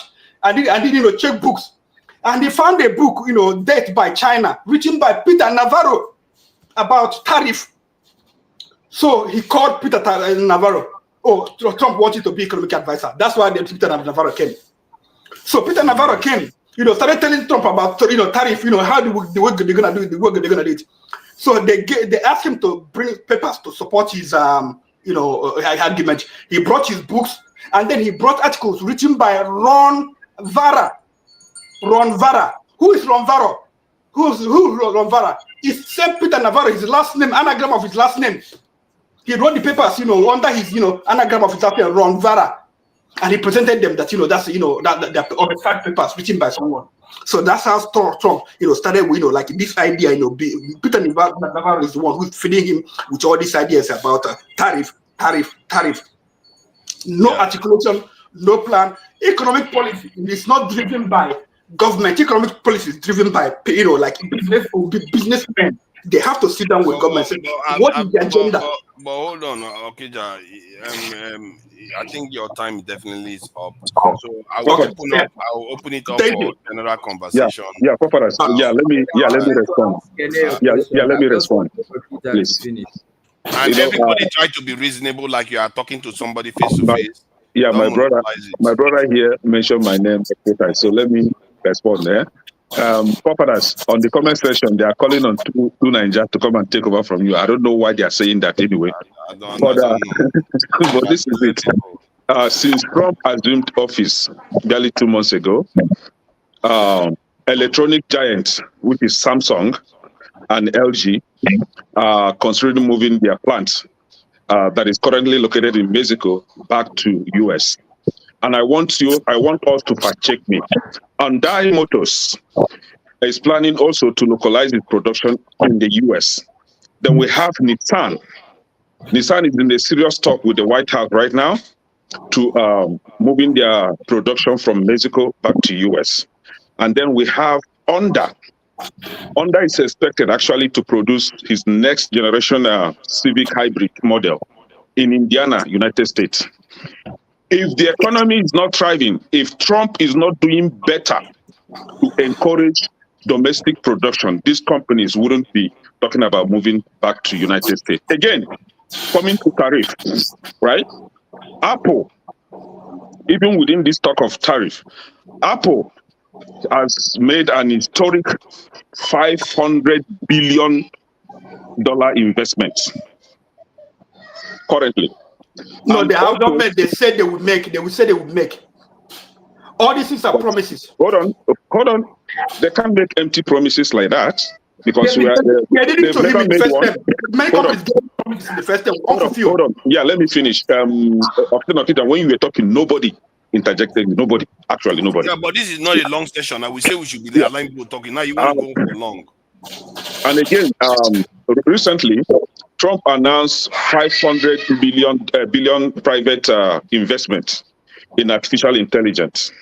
This is coming to the US. All this investment, we have a whole list. So please, before we begin to talk down on people's efforts, we should try as much as possible to educate ourselves on some vital or important goals, because we cannot just wake up and begin to tariff all these countries. It has a goal, and the goal is what we are neglecting. Hold on, AY. We should try to learn why he's doing all these things, right? No. I've not spoken. No, I've not spoken. It's not yet my time. This is brief interaction. Okay. Here's what I'm going to say, right? We have a whole list. Listen to Kekene. Please, we should try to educate ourselves on some certain things. We're talking about unemployment. Hold on now. AY, this will not cost you anything. We're talking about unemployment. He started talking. You take over again. Let me add something. Let's try to make it quick, snap section. Okay, AY. We are talking about unemployment. Official Makita said that I was alluding that unemployment comes from government. No. Honestly, I don't know how unemployment works like that. Because I've never been there. But the thing is, hold on. If you talk too much, you waste it. What Okija was explaining now, they are just like stamp on the wall. That's what it is. Listen, let me add to what Okija said. JP Morgan, if you know the history of JP Morgan, before the tariff battle, he has said that the chances of America going to recession was 40%. After this tariff, he increased that number to 60%, meaning America are very close to getting to recession. Again, let me just say this. I don't want to talk too much. The honest truth is, Trump, I know Masca was saying he know what he's doing, he cannot get president 2 times. The reason why Trump is here, his racism issue, failure of Biden not to curtail war in Gaza, curtail war in Russia, people were hungry. These were all the issues. So the issues were kind of different. The issue of Gaza, the video of Gaza you show, Fofana, for me, to be honest, I'm so tired of Gaza. I don't have anything to say. I'm just watching. I don't know what was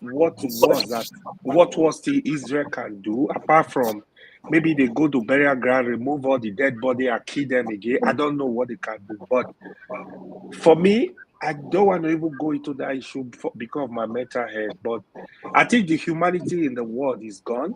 It's just completely gone. Everybody, any good human being that live on earth, you just condemn what they are doing in their heart. Let God that control the world give them an answer. That's just my own on that. But on Trump issue is waste of time too. This guy is confused. If anybody is telling you Trump know what he's doing, I repeat, Trump is very confused. He does not know what he's doing. I have listened to top economists online. Go online. You will hear people speaking. Okay, look at now. The other issue he's trying to cause. He's trying to cause another war. Somebody that said, day one, I will stop the war in Ukraine. Day one, I will stop the war in Gaza. He's even looking for a way to start a war with Iran. Just imagine how dumb can that be? So he talks to people as if he's their father. Even if you are their father, you think you're going to make a call to Putin and Zelensky and say, hey, don't throw any bomb. You must stop that war. No, it doesn't work like that. It's process. Are you talking about Daddy Trump? All this stuff. Are you talking about Daddy Trump? Trump is just delusional. If you follow Trump for years, we will not be here. Even when there was COVID, Trump was denying there is nothing like COVID. COVID was killing thousands in America. Trump was denying it. Oh, just take a bleach and drink a bleach. This guy, I don't know why people even listen to him. To be honest, it's waste of time discussing him. Anybody he ran 21 companies, including a casino, and he had plans. He ran 21 companies to the ground, including a casino, including Babu Jebu. 7 back. He ran to the ground. He had plans. People are saying Trump. He's a con man. Forget about that guy. And on Thursday, while the economy was collapsing, he took a chopper. He went to Florida to play golf. Yeah. And could you imagine playing for the white room ball?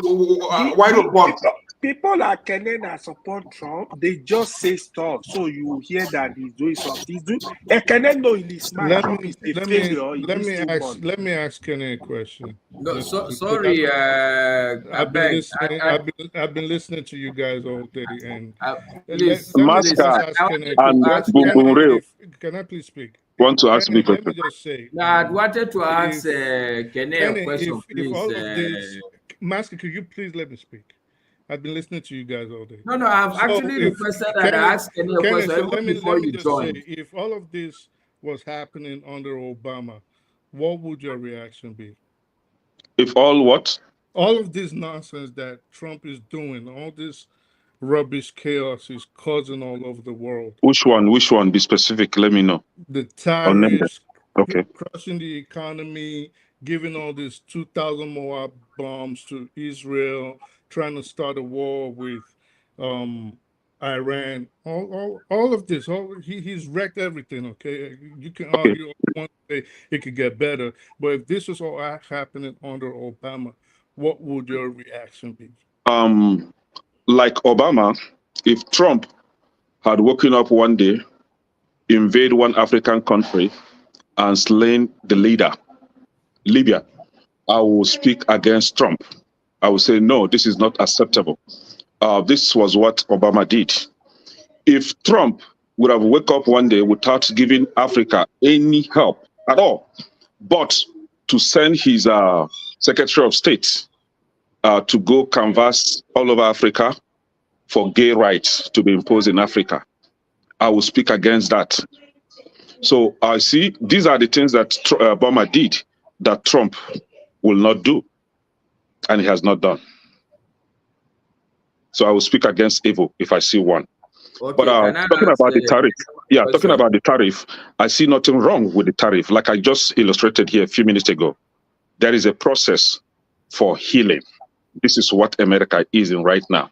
When you have a problem and you undergo surgery There is a process or phases through which you come out of it after the surgery. So the inflammatory stage is what America is experiencing now. Can we allow it to come to the maturation state? Then we can now complain if he's doing something right or wrong. Like Musk stated, I strongly believe in Trump. I strongly believe that whatever he's doing right now is for the betterment. I mean, if there is any word like that, for the good of Americans, right? So I don't see anything wrong that this guy is doing right now. Somebody, yeah. Let me even use the opportunity. Somebody asked a question. If and I think it was Okida that we should condemn evil when we see one, and he made an example with what happened between Nigeria and the Biafrans. That if it were Igbo children that were killed, what will I say? No, Igbos did not invade Nigeria and begin to kill Nigerians. Rather, Nigerians were the one that invaded the Igbos, that started killing the Igbos. So Igbos were just trying to defend itself. So you can't equate these two things now.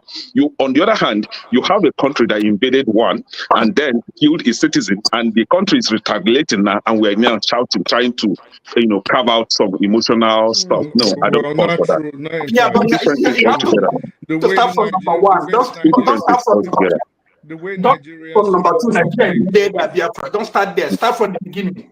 No, the way Nigerian civil war kicked off was actually Biafra invading the Midwest, and that was how it actually kicked off.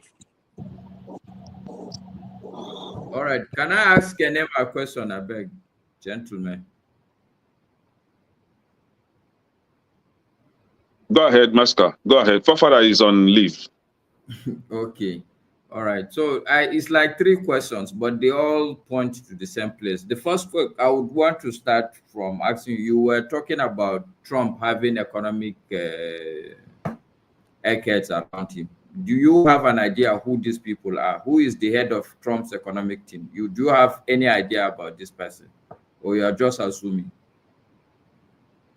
Like I said, I believe in Trump's ability to. Okay, so you're just assuming. I believe in him. If I hire a manager for my company, I interview this manager. I know that this manager is capable of handling my company. I would let this manager handle it the way he wants to handle it. I don't go monitoring every of his steps to know who he employs or not. I already employed him, and I trust in his ability. So Americans, 77.7 million Americans have employed Trump, and they trust that Trump is going to take America to a promised land. Okay. All right. Having said that, you know, the problem I have with that logic. Yes, sir. If you really live in America, you will know that that's not the American model. American model is not a trust model. That's why there is the Senate. That's why there is House of Reps. Yes, Trump has been elected. Unless if you are saying that you are absconding responsibility to do your bit as a citizen, to ask yourself pertinent questions. And if that is the case, I think you shouldn't even be arguing with people who are saying that, no, we don't trust this person.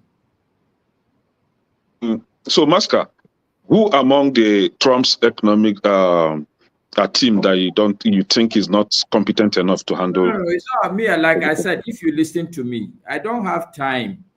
Because you asked the question, maybe you're thinking that somebody or the economic team is not that competent enough. So who among them do you think is not competent? That most of the people around him, it's waste of time. They don't have any economic pedigree. Oh, okay. Yes. Go and check them. That's what I expect you to go and do. Oh, but like I said, for me, I have zero interest in having a discussion about Trump or even America's issues. Okay, because I believe we're on 2 different trajectories at this moment. Nigeria. So you are saying what you are saying that Trump is trying to make the same mistake that Biden made by employing. Biden did not make by employing somebody that has never been to aviation school to be the chief of aviation. I will be honest with you. I think America, for a long time, I think since Clinton, they've been electing so the wrong. Trump's economic teams, they don't have economic degrees in economy. I know a couple of economy. people that he has nominated. Or economics, I mean. I don't believe in them, but like I said, and the second question really, that you don't believe in them doesn't mean that they are not competent. Two different things now. they can't be competent if I don't believe in my opinion. Let me They say will this. not I want be. to go. Masca, when you hear MAGA, So you ask one. MAGA, they are You still have two questions to ask. Okay, you well, don't hear that the from other two Nigeria. questions. MAGA is anywhere benefits. AY, you are helping Kenneth to escape easily. The second question Kenneth had wanted to ask you, but it's going to be a rhetorical question, but I will still ask because I had wanted you, if you believe that these tariffs, okay, maybe let me not start even from the tariff. The second question actually is if you have a clear idea of the key pillars of Trump's economic agenda, because I'm sure it's not just the what do they call it now? It's not just the tariffs. What are the other components? Making America great again. Yeah, what are the components? What are the pillars of this? Bringing back a strong economy and taxes, and encouraging and expanding domestic production that will offer Americans job. That is the target. Can I ask you a question? No, the forefathers. I was supposed to ask 3. This is just okay. Number 3. Go ahead. Okay, and I think in fairness to you, Kene, I think you've done enough work because it makes a lot of sense for me, even though I think in articulation it could have been better. But I could see you're saying that first there should be domestic production. No, it depends on what you want to hear when you're talking about articulation. You see, depends on what you want to hear. Don't be defensive, Kene. Me, I'm not in America. I'm not an American. I repeat, zero interest. Okay. I'm engaging in this discussion from an academic and intellectual perspective, pure and simple. You have more questions? Yes, one more question. One more. Okay. So this tariff, how do you see it dovetailing back into this this domestic production? And therefore the increase in employment. Okay, domestic production has no tariff. Let's make this clear because the tariff is for importation, right? So domestic production has zero tariff. Now, the domestic production, obviously, people will be employed to work in those companies or industries or manufacturing industries, right? These tariffs now, how do they dovetail into increased domestic production? How do the two work together? Hold on, it's just a deterrent. For example, I made it earlier here. If you have a tariff imposed on, let me use China, for example, of which China is the target, right? And you have importers import a commodity from China. Let's assume the water bottle on Bumbura's hands, right? They import it and they're selling it for $50 because they have either do these two things now. They sell it, let's assume, okay, let me come before then. So the importers have two options, either to absorb that tariff or to pass it to the consumers, the American consumers. If they do the second one, I mean, by passing it on to American consumers. Hold on. If they pass it on to American consumers, now the consumers, they have options now, either to buy that product or to source for a cheaper one. It's only one so now, if they source for cheaper one, if they source for cheaper one, that means importers from China will stop importing. And then producers or domestic industries here will now see the need, the market need for that water bottle, and they will begin to produce it. Let me help. Sorry, AY, I beg. Because look, I think the best way we can get value from this discussion is to have a give and take. I'm proud of Kenny that he takes a stand and is willing to maintain it. So for me, Kenny, there are two issues from this statement you have made. What makes you, don't you realize that cheaper options could actually come still from another country instead of, say, China? No. Because no, let me tell you why. Let me tell you why this thing is like that, from my perspective, my understanding. Because if you are placing a uniform tariff for a commodity, irrespective of the country, that I can understand. Like Nigeria is doing. Nigeria is not interested in if this car is coming from Ghana or Ethiopia. Any car coming, this is the tariff. So the idea that you look for a cheaper option is out. Any imported car is at a certain tariff point. Okay. That is not what Trump is doing. No. Masker, let me use Nigeria. Yeah, let me use Nigeria as an example, right? When Bola Tinubu came in, he increased something that we can define as tariff, import duties, for up to 250%. Right? Now, the citizens, the Nigerian citizens now, they now have options either to go and patronize Innocent or Pujo or something else that is being produced in Nigeria. I, for one, I was even looking into Innocent's prices that time to see if I could just get one from Innocent, right? Innocent Motors. Now, coming to America, right? If you are a businessman that imports goods from China or Vietnam, you will understand what I'm saying.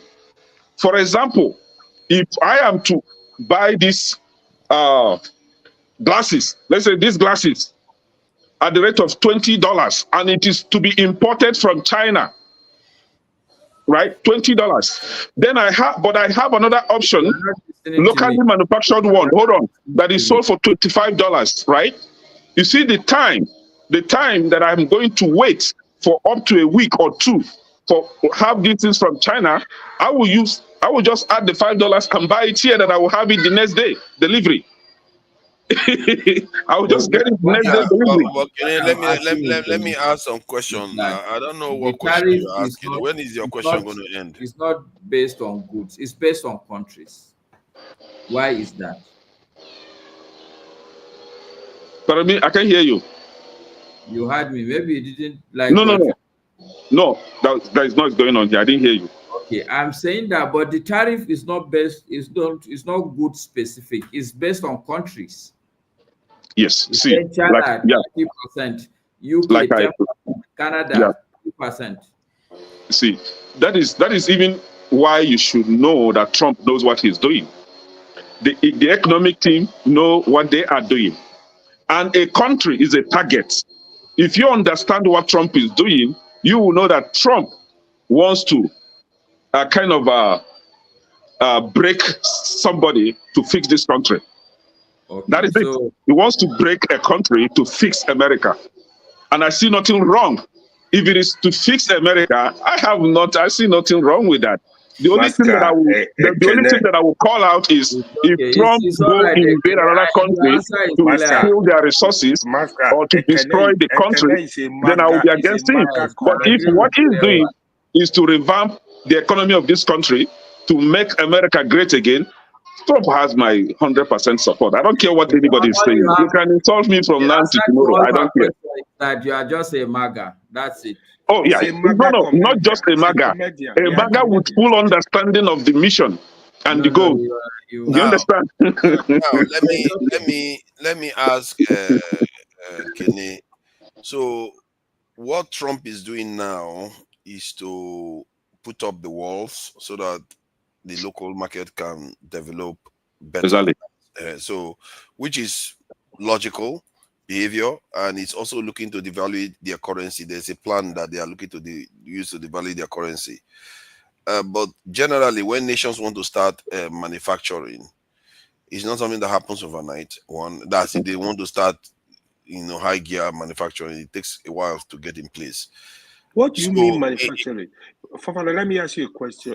Do you guys understand globalization? Do you know? I do understand globalization. Let me ask. There's no true globalization. It's just an illusion that they created that there was true globalization. If there was true globalization, why did they not trade with Brazil? Why did they not trade with South America instead of taking all the trade all the way to China? It was a tactics to pull China away from Soviet Union. That's why it's called globalization. That's why it's called globalization. Why are they not in India? You look for the So India, they actually learn you English language. Why are they not in India? So globalization, does it mean they must be in your village for you to know it's globalized? India was cheaper actually. It was just as cheap or even cheaper than China. And in terms of how can India be in terms of Absolutely hold not. on now. Absolutely not. Let me finish now. In terms of political system, India was a democracy too, compared to China, communist China. What has that got to do with anything? The price of tea in It's China? got to do with a lot. You can't you just threw words around. You just banded the. Oh my God! You frustrate Don't just me. say stuff. Don't you guys, say stuff? Let me say stuff. and forefathers. You guys should be shielding Communist yourself. China. This is not two-sided. This is a one-sided destiny. He's just filibustering means while I'm to trying to say make But in fairness, forefathers, in fairness to America, I used to work for an American company. In 2003, no, 2 even, my company outsourced all its processing to India. From India. It's a service industry. Everything was first outsourced to Ireland, Dublin. From Dublin, it was moved to India. For From years, India, a lot of companies. from India, it was then outsourced to Poland. Yeah. So, in fairness to America, it's not like they pick and choose. No, They the point I was making, Masker, is the word he used, globalization. And AY made a point, and he said, well, there's nothing like globalization in the real sense. He said, because why? This is what Forefathers does. He hears a word, doesn't go, and with all due respect, he hears a word, here's a topic, he doesn't do an in-depth research on it, and he just starts spouting it and throwing it out.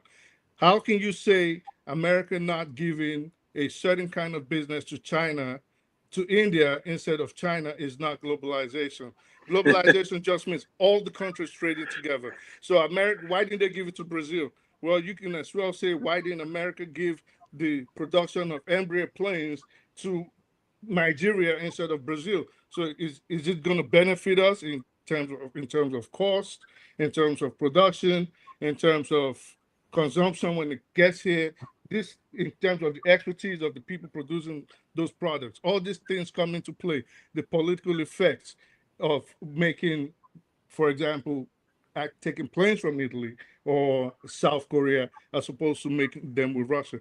So you can't just say, oh, well, why didn't they give it to this person, but they gave it to that person? So it means there's no globalization. And that was the crux of me interjecting him, not the other. You see, they won't let me, and they won't let me answer. He says something about me. There's everybody wants to talk about his point, I get Forefathers' point. His point is that globalization is not innocent. There's no innocent globalization. There's always going to be some ulterior motive. Yeah, we know that. I mean, that's baked into the pie. I mean, we know that. That's it never truly existed. If what we had recently was globalization, then even in the Middle Ages there was globalization too, because everybody that can get to each other traded with each other before. Maybe even better than all these barriers that they are putting up now. Yeah, Forefather, what we genuine? Sorry, guys. Define globalization to us. What? No. Here is the question. What will genuine globalization be to you? Now that is a good question. Real genuine globalization means flow of trade without barriers. If you put barriers, then in other words, you're not competing fairly with other nations. And you can see almost many of these countries have massive barriers. Europe has massive barriers, America has massive barriers, and same with China. They all put barriers and they claim there is globalization. It's not real. And why do you think they put those barriers? It's about jobs. It's always been about power for their people. But at the end of the day, this is the thing. You see, you can want to create, like I said earlier today, this is nothing new. This is how we got rid of Detroit steel. This is how we got rid of steel mills in Pennsylvania, because it was cheaper to make it in China. It's just business. Before the election, I came on here, I said Trump is not smarter than the dog that I didn't have. Some people took offense at it. I've known this guy since 85. We know their kind. We know what they do. He's a con artist. He's a con man. You can't con me. I know people like this. I work with them. So it's not cheaper to make it in Mexico that is closer to America, No, but it's no, cheaper to make it in China. forefathers, it was actually more cheaper back then. You have to remember back then. Mexico at the Can I interject real quick? There was a particular statement I made. It's not necessarily just because it might be Mexico is obviously closer. For all intents and purposes, it might be cheaper, but who knows what treaties they signed? A lot of things encompass. It's not a one size fits all. There are other variables that might impede them from trading with Mexico as opposed to taking the production all the way to China or Nepal or Tibet. Absolutely. And to add to that, you have to understand where China was. The development of their manufacturing exactly was politics also plays a role. Just makes sense. It just makes sense. Yeah. This is not about anybody. I can't believe how you guys just buy into that. No, I don't buy this. The Soviet Union, why did not do with Soviet Union? I have been in this industry for more than 30 years. I'm not just talking out of my backside. Your dog is better than Trump. Bring out your dog to come and compete, and we'll vote for your dog. Let me ask you a question. Let me even ask a question I wanted to ask. You don't just take your mouth and say things anyhow because you have the entitlement to say stuff. I make money. The market goes down, I make money. Okay, I don't care. And you are richer than Trump. No more. Let me ask the question I wanted to ask. No more. Let me ask my question. What's wrong with this guy? The question I wanted to ask was, Trump wanted to do all these, stuff that he wants to do to promote local manufacturing. Which are the industries that he's investing in at the moment that we know of, that he's trying to build up to increase, mass manufacturing in the scale that he's trying to get all over from China back to America? Which one is he funding? Industry. Who's funding what? Which industry is he funding in America to scale up America's manufacturing base that he's trying to move from China? Yes. Referring to Trump? Yes. Trump is not in his it's not his responsibility to fund industries. It is his responsibility to create an enabling environment for industries to move over to United States. And let me list them one by one. Please give me the time. We have Apple currently talking about moving back or investing $5 billion. That's company. It's a company now. What do you call industry? Industry is a collection of companies. Like automobile. Okay, yeah. Apple produce phone. Apple produce computer. That's electronics. Electronic industry. It's electronic industry. I think to be fair to him, but he's not investing. He's just looking to bring Apple back. Okay. We have in electronic industry. We have Apple. We have Samsung talking about moving back and investing massively. An American company. Samsung, Korea. Samsung is now moving back. Samsung is Korea. My brother, Toyota is not an American company, but Toyota is moving back to Toyota is in Canada. They to produce in America. To produce in Canada. Please allow me. Hold on. Already here. Industry, we have Carolina. They're in Alabama. Noise coming through. There's noise coming through in her. No, not from They're already here. They're manufacturing. Yeah. He asked me, please. He asked me a question, right? The electronic industry, we have Samsung and we have Apple. Massively talking about investing right now. The automobile industry, we have the GE Motors or whatever, GM Motors. Already, last time during Trump's the first time, we all witnessed how he supported them. And today we have Tesla talking about moving back to America and investing in America. So we have a whole lot. Where has Tesla been since?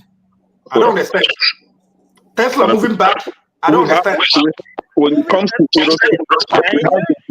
we have GE. Hold on. We have the GE or Aerospace announced just last week that they will be investing $1 billion in the manufacturing operations across 16 states in this country, creating about 5,000 new jobs. How many $1 billion? $1 billion.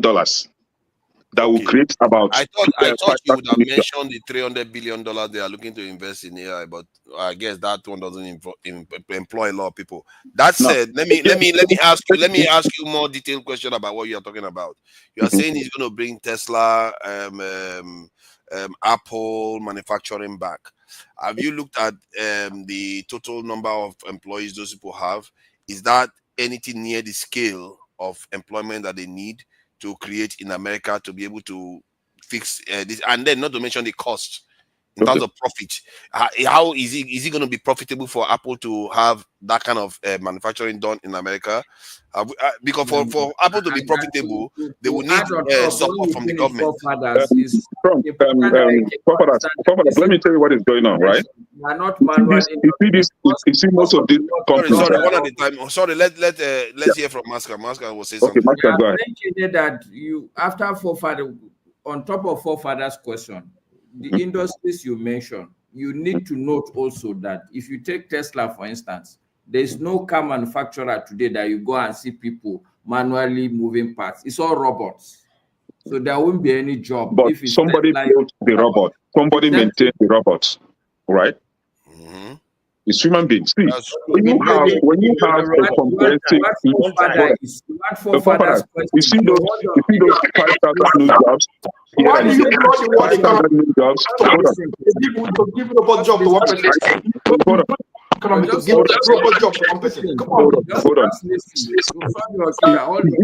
What forefathers is saying, which I'm adding on top, is that the industries you're talking about, they are not a major job creating industry. How many people are we talking about? And I'm saying on top of it, even if you're talking Tesla, Apple, these are things that are precision companies. No more people walking in and shoving things. These are robots that are precisely doing things. So if that is his plan, we're only telling you that it is not a smart plan. That's all.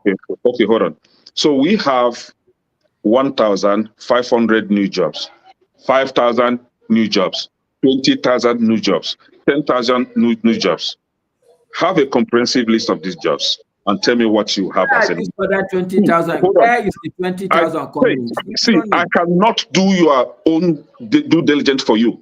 Go and see. Hold on. You said you are a maga, it's okay. Let me educate you, Maska, let me educate you. If you are a president and I just like you, right?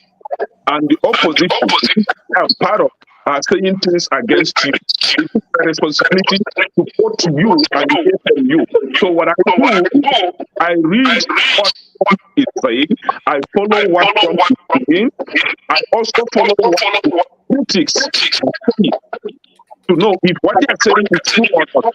I will invite you to go on the White House. White House is a website created by the government, federal government. Go to White House, listen to what Trump is saying. Now go to the critics, see what Trump is doing. Now balance all this and now tell me who is lying or who is doing the wrong thing. Fair enough, Kenny, but hear me. No, just hear me. Let me share it on the comment section. I think it will help you to move faster so that you just click and watch and then read through. Go to the comment section. There are two things, Kenny. There's fundamental difference between politics and governance. The time for election has passed. I just shared it on the comment section. Please, AY, click too. But just hear me what I'm saying so that I can educate you also. Okay, good. I don't know it all, so. No, I like, see, I've said, and I will repeat it, I like your stance, but what I'm trying to educate you on is that you need to also understand that the electioneering campaign has passed. You cannot be politicizing governance now. Whether you voted Trump or you don't vote Trump, at this point, as a citizen, it's your responsibility to make sure that when your leader is right, you're okay. But if he is wrong, or you hear people criticize, you need to open your ears and listen to what these people are saying. Maska, let me tell you two scenarios. I understand what you're saying. Let me tell you two scenarios, right? I was sleeping one night. Somebody was calling me repeatedly. I woke up, I saw his call, I declined it. He kept calling, and I picked, and I knew he traveled to Nigeria. I said, "Guy, what is the problem?" He said, "Please, so that he's stressed out." I said, "What is it?" He said he heard that citizens would, Americans with dual citizenship are being deported back to Nigeria. I said, "Who told you that?" He said, "The news is everywhere." I said, "My brother, are you drunk this night?" He said, "No." But I said, "Cool, my brother, just go on custom and immigration's website. You will see all the information you need to see. Stop listening to these liars and propagandas," right? Just 3 days ago, somebody sent me a link. Oh, that Trump said that he's going to deport all all citizens that are, I don't know what that have. Let's not discuss right? all this. I was like, what is wrong with you? Deal with this Thank God there was a fact check already. There was a fact check already on that. We I all just know Trump is popular with his immigration policy. Let's deal with the economic one. Hold on now. Hold on. Because I think everybody has been questioning you, and you have been sleeping all over the place. Now, the issue of costs. If they move Apple phone to America, from the estimate that I'm looking at, it's going to cost about 20%, 25% more. And this tariff that we're talking about is an American thing. So in other words, Apple will have its phone cost more in America. While the rest, hold on, calm down. While the rest of the world, everything remains as normal. Okay. So the barrier he has put up is going to lock America into itself. Otherwise, except it will have to subsidize it heavily so that America can be able to sell that phone outside America. But in fairness, let me tell you what I know. Let me tell you what I did. Not speculated, right? There is fishing equipment. Let me fishing answer equipment, right? That I bought from China. Hold on. I know the space. I know the space. Everybody seems to be interested in this. You asked a question. You say something. Yeah. Can you let someone person talk a little bit? Let Kandu hasn't said much for a while. No, you called me out now. I know. But Apple has about $360 billion in cash sitting. Apple can do whatever Apple wants to do. Okay. Number two, Apple just signed the deal to build a mega production of Apple products in Brazil. And you like that? You like that? You prefer that? Let him finish. Let him speak. A few months ago. Okay. So bring in the production, even if all these companies Kenneth just mentioned. You see, these things are not done just because somebody became president 2 months ago. These are negotiations that takes years. In the planning. Listen, can do. Seriously, now I'm questioning a lot of things, right? We were here on this platform last time discussing about Nigeria. How Nigeria needs to move. Hold on. Allow me to answer it the way I want to. How Nigeria needs to move. He hasn't finished what he's saying. Don't just hold on. How Nigeria needs to move from production, right? We are not in a hurry. You can do. Let him finish. Finish. No, let him add that question to me, so I'll wrap it up together. No, finish. Okay, so this, if you're talking about Apple, okay, this is not an issue of them bringing jobs to America and to make the cost of the production of the phones more expensive. That's not what it is. If you understand the number of companies that support this Apple production in China, your head will spin. There are unbelievable number of companies that supply everything from the plastics to the wiring. I mean, it's not going to happen. Plus, if you're going to do that, it's going to take years. It's not just something that you just wake up and we're going to do it by December or by next year. So that's not going to happen. The reality is Apple can bring some, I don't know. I mean, I know people that work for Apple in America that work in different security sectors for Apple and some other companies like that. So it's not like all of the jobs are just being done in China. But the reality is this, whether it is Apple, whether it is glasses, when you put those tariffs, even if you force American people to go and take those jobs, those people have to be paid more. That means everybody that shops at Walmart, people like us that shop at Walmart, Target, Kohl, every price of those products, from ordinary plastic bottle to slippers, will go up. So that is what they call inflation. You are creating inflation by Okay. your own hand. Another thing they call inflation is when you print new current money. But we're not Just go printing print anything money right because now, you are sir. incompetent, you can't generate revenue. That is another thing they call inflation. we're not And we witnessed that anything. when Biden was the president. Now let me come in here. I Hold need to on. wrap this up very Yeah, let soon. me come in here, right?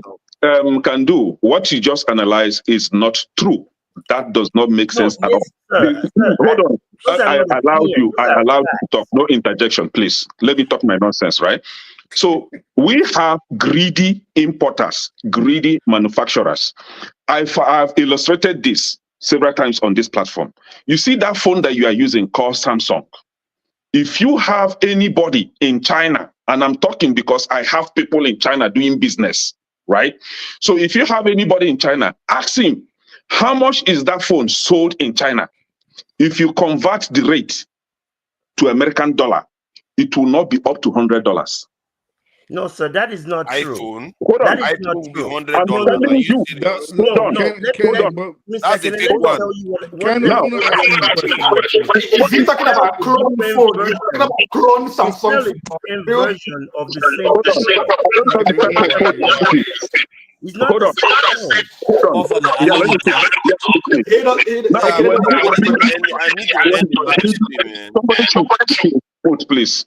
When these greedy importers import these items in America, they maximize the profit beyond greed. That is what you should understand. Now, and I'm telling you, if you don't know this, please go on Chinese websites in China. Have a translate. Thank God we have AI now that can translate, because most of them they will advertise it in Chinese language. Translate it to English. You will see the prices of these items in China. Let me ask you a It's question. not the same. If It's But not the hold on same now. product. When You're they talking import it about to origin. America, It's not the they same maximize the product. profit. So my question to you now: will you rather prefer to have these jobs move out of the country, whereby refusing, kind of not giving people opportunity, or have these jobs in America that will create job opportunity for people? The phone cheaper. They move it out of America, there is no job. They move it to America that will create jobs. You said no. Which one do you want? What is the color of our problem?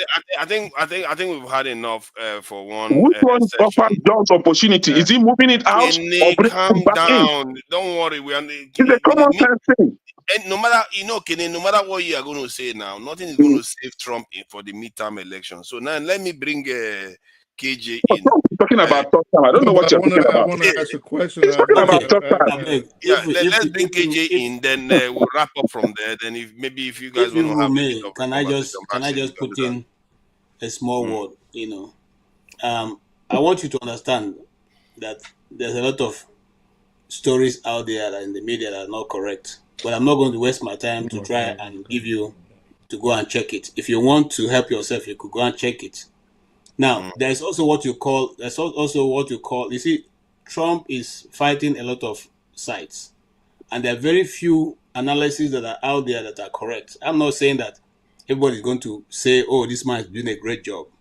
But those who are willing to say the truth will equally tell you that he's doing a great job. If Bernie Sanders can say that he's doing a great job, it means that he's halfway through. When did Bernie say that? No, hold on. Now you have been talking since I've been here for over 1 hour. I haven't been talking since. Let me just speak. No, let me speak. Allow me to speak. When did Bernie say that?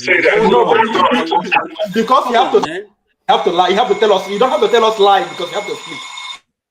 I will. That's why I said I'm not going to bother myself. I'm not a researcher. If you think you're making commentary in the public space, you should do your own research. Don't wait for somebody to do it for you. Now, I'm going to say this. When these things are done by Republicans, we find it very offensive. I went as far back as 2012 to go get Obama introducing tariff. and all of you held it as a policy that was very smarchy. I posted a link there, and AY is putting propaganda. You see, I've come to know something in the public space. When people say propaganda, when people call you out and say this is what conspiracy theory, no, they don't have an answer to what you're saying, and they want to use that clause to make you look stupid. Whereas they are the ones who don't know what they are saying. I don't waste my time with such people. Now, coming back to the tariff thing, have anybody bothered to find out when did this tariff and the shifting of jobs from America out to China and the other places started? And what was the reason why it started? And at what tariff, what was the level of exchange of trade between America and other countries? Why is America saying these countries have been cheating us for long and now want a level playing field? That's why to start the argument from. How did it get to that point? I Hold on. it earlier. Why did manufacturing states, okay, like Illinois and the rest that used to manufacture vehicles, why did they move out of America into another outside countries? Including the countries of the penguins. My problem with you, I will listen to your contribution here. Nobody interrupted you. You spoke for so long, but now you will not even let somebody speak. So if you want to hear yourself, I will wrap up. I'm not in Man, you spout a lot of nonsense. Believe what you want to believe, and let me stop there. Thank you. Thank you, gentlemen. Let me thank the people that are in the chat. Styles, I can see you there. Kando, you are here too. Oga, Ekene, Madweke, thank you for joining us. Chris Kene again. Greater Gordage, I see you there. And Peter Jets, Justin Fury, Muhammad Ibrahim, I see you there. Adesina John, Chikezie Bartolome, who else is there? Aladdin K, I can see you there. And let me thank the people that donate Fumio and all the others that are there. Let me thank Tim Majek, Oscar Blackbone. I would like to say that I'm sorry I didn't say it earlier on. People should be trying to be donating to the channel because there's a lot of work that is being done to put this thing in place. We have executive producers now. We have all kinds of people. Even if I'm the one hosting, donate to the channel. It always helps. I gather that it's not always very edifying to ask people to donate money, but we are offering value here. This is not just a plaything, and there are some serious people that come on this panel, and you have to engage them and listen to their contributions. And it's a matter of just supporting the movement. It's a kind of movement that is happening because Dr. Damages is looking to do a lot of different things that if you support, it's going to enable him to do those things. People assume he's rich. No, it's not that way. It's not easy to do this. It's not. So I just thought if I don't remind you, think about it. You'll just be donating. All these people that donated, they help the channel today. It goes a long way. Thank you for the donations, Oscar Blackbone and Tim Majek. And I'm going to thank all the gentlemen that are here. KJ, thank you for joining us. I really appreciate you joining us this evening. Kando, as always, feeling very strong about the economic issues that are being discussed. Kene, as always, causing trouble and always trying to take people's turns. He won't let you talk. On the side of no emotional attachment. Kene and KJ, if they believe in something, no emotional attachment at all. They are like, you can't pull them away from whatever they believe in. And I speak the truth is there. Thank you for joining us. I speak the truth, bad Bele boy. This is Okija, I see you there. And Jide, you came late to we have to round up this session because it's already over time. And I think it's partly because of the our Fulani friend that came in and shared some information with us. I really wish he can come to this channel when we are having these truth sessions, and so that he gets a bit of a grilling. I'm gonna be nice. If you are there, pull out. If you are there, you can come in here. I'm very, very friendly. I'll just ask you certain questions so that we'll be truthful about these things. Thank you, gentlemen, for joining us. Till next time, We are going to come together again. I think tomorrow, actually. Today. It's actually today now, since we've gone to the next day. Till next time, bye. You are on today, oh. Yeah.